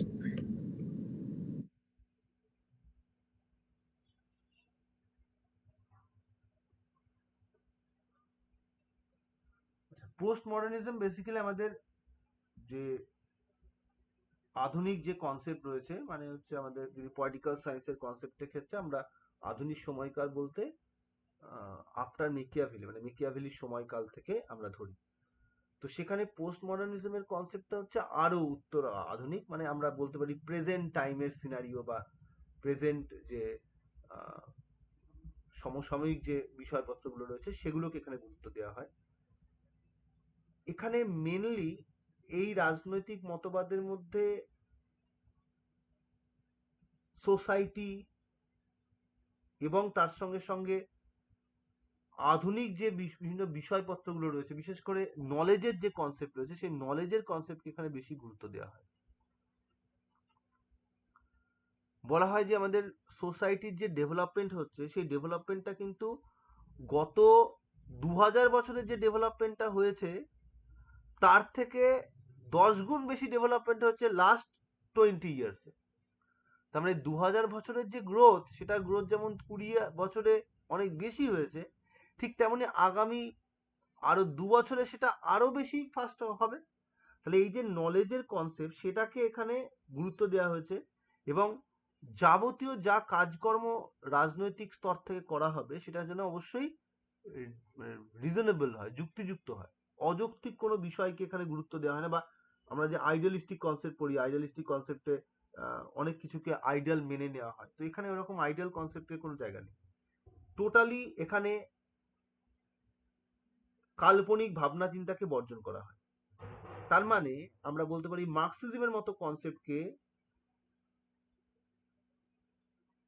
এখানে কিন্তু সমালোচনা করা হয়, বলে যে মার্কসিজম ঠিকঠাক করে বোঝাতে পারে না, কারণ সে তো বাস্তবিক ভাবনা চিন্তাকে সাপোর্ট করে না, সে কল্পলোককে চিন্তা করে। সে বলে যে রাষ্ট্রহীন সমাজ ব্যবস্থা থাকবে, সে বলে যে ক্লাসলেস সোসাইটি থাকবে। এই ক্লাসলেস সোসাইটি, ক্লাসটা তো বাই ডিফল্ট সোসাইটির কনসেপ্ট, মানে সমাজের মধ্যে বিভিন্ন রকম শ্রেণী বিভক্ত থাকবে, এটা তো একটা স্বাভাবিক বিষয়। যেমন আমাদের যদি আমরা বলি যে একটা জঙ্গলে অ্যানিমেলসদের মধ্যে ডিভিশন থাকবে, তো এরকম যদি একদিন গিয়ে করা হয় যে এখন থেকে বাঘ, গরু, ছাগল, ভেড়া সবাই তৃণভোজী, সবাই ঘাস খাবে, আর কেউ কারোর উপর হামলা করবে না। বাঘ, আই মিন মানে যে আমাদের যে খাদ্য শৃঙ্খল রয়েছে জঙ্গলে, সেই খাদ্য শৃঙ্খল তাহলে কি হবে, ভেঙে পড়বে। তো ক্লাসলেস সোসাইটি কনসেপ্টও তাই হবে। ফলে এইভাবে তারা মার্কসিজমের মতো কনসেপ্টকে বা লিবারালিজম কনসেপ্টকে, এরকম নয় যে মার্কসিজমকেই শুধু সমালোচনা করে, লিবারালিজম কনসেপ্টকেও তারা সাপোর্ট করে না। তারা বলে যে এরা পুরোপুরি সমাজ ব্যবস্থাকে ব্যাখ্যা করতে পারে না, কারণ এখানে তারা অনেকটা কল্পনার উপর ভিত্তি করে তাদের ভাবনা চিন্তাগুলোকে বা রাজনৈতিক মতাদর্শকে সাজিয়েছে। এক্ষেত্রে আমরা স্যার মার্কসিজম যখন নিজেকে দেখাচ্ছে যে আমরা ডায়ালেকটিক্যাল ম্যাটেরিয়ালিজম, হিস্টোরিক্যাল ম্যাটেরিয়ালিজম, এগুলো সব সায়েন্টিফিক অ্যানালিসিস থেকে আসছে, সায়েন্টিফিক সোশ্যালিজম, তাহলে এগুলোকে পুরোটাকে নস্যাৎ করে দিচ্ছে। পুরোটাকে নস্যাৎ না করলেও পুরো সামাজিক যে ব্যাখ্যা, সেই ব্যাখ্যা এরা করতে পারছে না, কারণ হিস্টোরিক্যালি যেগুলো বলেছে সেটা ঠিক আছে, কিন্তু যখন বলছে যে সোশ্যালিজমের পরের ধাপ হচ্ছে কমিউনিজম, যেখানে রাষ্ট্র থাকবে না, এটাকে তারা ব্যাখ্যা করছে, এটাকে তারা সমালোচনা করছে। যখন বলছে যে কমিউনিস্ট কনসেপ্টের ক্ষেত্রে আমাদের কোনো সোসাইটিতে ক্লাস বলে কিছু থাকবে না, এটাকে তারা সমালোচনা করছে। পুরো বললাম তো যে পুরো মার্ক্সবাদকে তারা সমালোচনা করছে না, তারা বলছে মার্ক্সবাদের সম্পূর্ণ অংশটা ঠিক নয়, মার্ক্সবাদটা পুরোপুরি সামাজিক ব্যাখ্যা দিতে পারে না, এর পার্শিয়ালি ব্যাখ্যা দেয়। ঐতিহাসিকভাবে যেটুকু বলেছে সেটুকু ঠিক আছে, কিন্তু ইন ফিউচারের যে কনসেপ্ট তারা বলে সেটা পুরোপুরি কাল্পনিক, তারা কোনো বাস্তবিক জ্ঞান নেই। এবং এক্ষেত্রে তারা আমরা দেখব যে রিয়েলিস্টিক ভাবনা চিন্তাকে সাপোর্ট করছে। আজকের যেটা আমার কাছে ঠিক মনে হবে সেটা ইন ফিউচার 10 বছর পরে গিয়ে সেটা ঠিক না মনে হতে পারে, লোকজন সেটাকে ভুল মনে করবে। যেমন একটা সময় আমরা দেখবো বিভিন্ন কালচারের ক্ষেত্রে এটা হয়, যে কোন একটা কালচার আগে খুব ভালো ছিল, এখন সেটা খারাপ। যেমন আমাদের যদি দেখি যে তালাক, 3 তালাকের যে কনসেপ্ট, সেই 3 তালাকের কনসেপ্ট একটা সময় কালচার ছিল, এখন আমাদের ইন্ডিয়াতে সেটা ইলিগাল হয়ে গেছে। তাহলে এরকম ভাবে কালচার যেমন মানুষের সময়ের সঙ্গে সঙ্গে পরিবর্তিত হয়, তাই মডার্নিজম কনসেপ্ট বলছে আমাদের রাজনৈতিক ভাবনা চিন্তাকেও প্রতিনিয়ত পরিবর্তন করতে হবে। সে আদিকালের ভাবনা চিন্তার দ্বারা এখনো সবকিছু চলবে, এরকম করা উচিত নয়। সময়ের সঙ্গে সঙ্গে আমাদের ভাবনা চিন্তার পরিবর্তন করতে হবে এবং ডাইনামিক ওয়েতে করতে হবে। মডার্নিজমের কনসেপ্টের সঙ্গে যদি আমরা ডিফারেন্সটা দেখি, তাহলে মডার্নিজম কনসেপ্ট কি বলে, সেখানে ইউনিভার্সাল কনসেপ্টের কথা বলে, এখানে কিন্তু পোস্ট মডার্নিজম বলে না, এটা একটা আপেক্ষিক বিষয়। তুমি যেটাকে মনে করছো একটা কিছু, অন্যজন সেটাকে অন্য কিছু মনে করতে পারে। তাহলে এখানে কিন্তু আপেক্ষিক ভাবনাকে গুরুত্ব দেওয়া হচ্ছে। মডার্নিজম সেখানে সবকিছুর প্রয়োজনীয়তার উপর বেস করে সবকিছুকে বোঝাতে চায়, এখানে কিন্তু তা নয়, এখানে সবকিছুর উপর প্রশ্ন করে। আরে ভাই, মানে কোনো একটা কিছুকেও তারা বিশ্বাস করে না, সবকিছুতে তারা অবিশ্বাসের চোখে তারা প্রশ্ন করে। কারা? পোস্ট মডার্নিজম কনসেপ্টটা। মডার্নিজম কনসেপ্টে কিন্তু তাহলে তারা নিজেরা যেটা বলছে, ধরুন 2 বছর আগে তারা যেটা বললো সেটাকেও তারা নস্যাৎ করে দিতে পারে। হ্যাঁ, তারা আবার প্রশ্ন করতে পারে যে আমরা যে গত বছর কেন, গত 2 বছর কেন, আমি কাল যে আমি বলেছিলাম এইটা মনে হচ্ছে এটা ঠিক না, আমাদেরকে এটা নিয়ে আরো চিন্তা ভাবনা করতে হবে। মানে আমরা গতকাল পর্যন্ত বলেছিলাম যে আহ বিশ্ব ব্রহ্মাণ্ডে পৃথিবী ছাড়া আর কোনো গ্রহ নেই, তো আজকে মনেই হতে পারে যে না, আজকে নতুন একটা গ্রহ আবিষ্কার হয়েছে, দেখলাম নাসা করেছে, যেখানে কিনা মানুষ বসবাস করতে পারে বলে মনে হচ্ছে। তার মানে এরা এরা সায়েন্টিফিক ফ্যাক্টের উপর নির্ভর করে তাদের ভাবনা চিন্তার পরিবর্তন ঘটায়, যেটা তথাকথিত যারা পলিটিক্যাল সায়েন্টিস্ট থিওরি ছিলেন মডার্নিজম পর্যন্ত, তারা কিন্তু এরকম প্রতিনিয়ত বদল করতেন না, যেটা এখানে আমরা দেখতে পাই। এবং সব থেকে বড় কথা, এখানে একটা কোনো তত্ত্ব নয়, বরং একটা ছোট ছোট অনেকগুলো তত্ত্বের একটা মিশ্রণ বলতে পারি আমাদের পোস্ট মডার্নিজম কনসেপ্ট, যেটা কিন্তু মডার্নিজম কনসেপ্ট পর্যন্ত একটা নির্দিষ্ট তত্ত্বের মধ্যে, আমি লিবারালিজম কনসেপ্ট বলি, ইটস আ গ্রুপ অফ, মানে একটাই কনসেপ্টের একটা গ্রুপ। আমরা যদি মার্কসিজম কনসেপ্ট বলি, একটাই কনসেপ্টের একটা গ্রুপ। এখানে পোস্ট মডার্নিজমের ছোট ছোট অনেকগুলো কনসেপ্টের একটা মিক্সচার বলতে পারি। তো এই হচ্ছে আমাদের মেন ডিফারেন্স। এখানেও আমরা দেখবো যে ওই রাইটার হচ্ছে ওই মাইকেল ফ্যাকল্ট বলতে পারি, বা হচ্ছে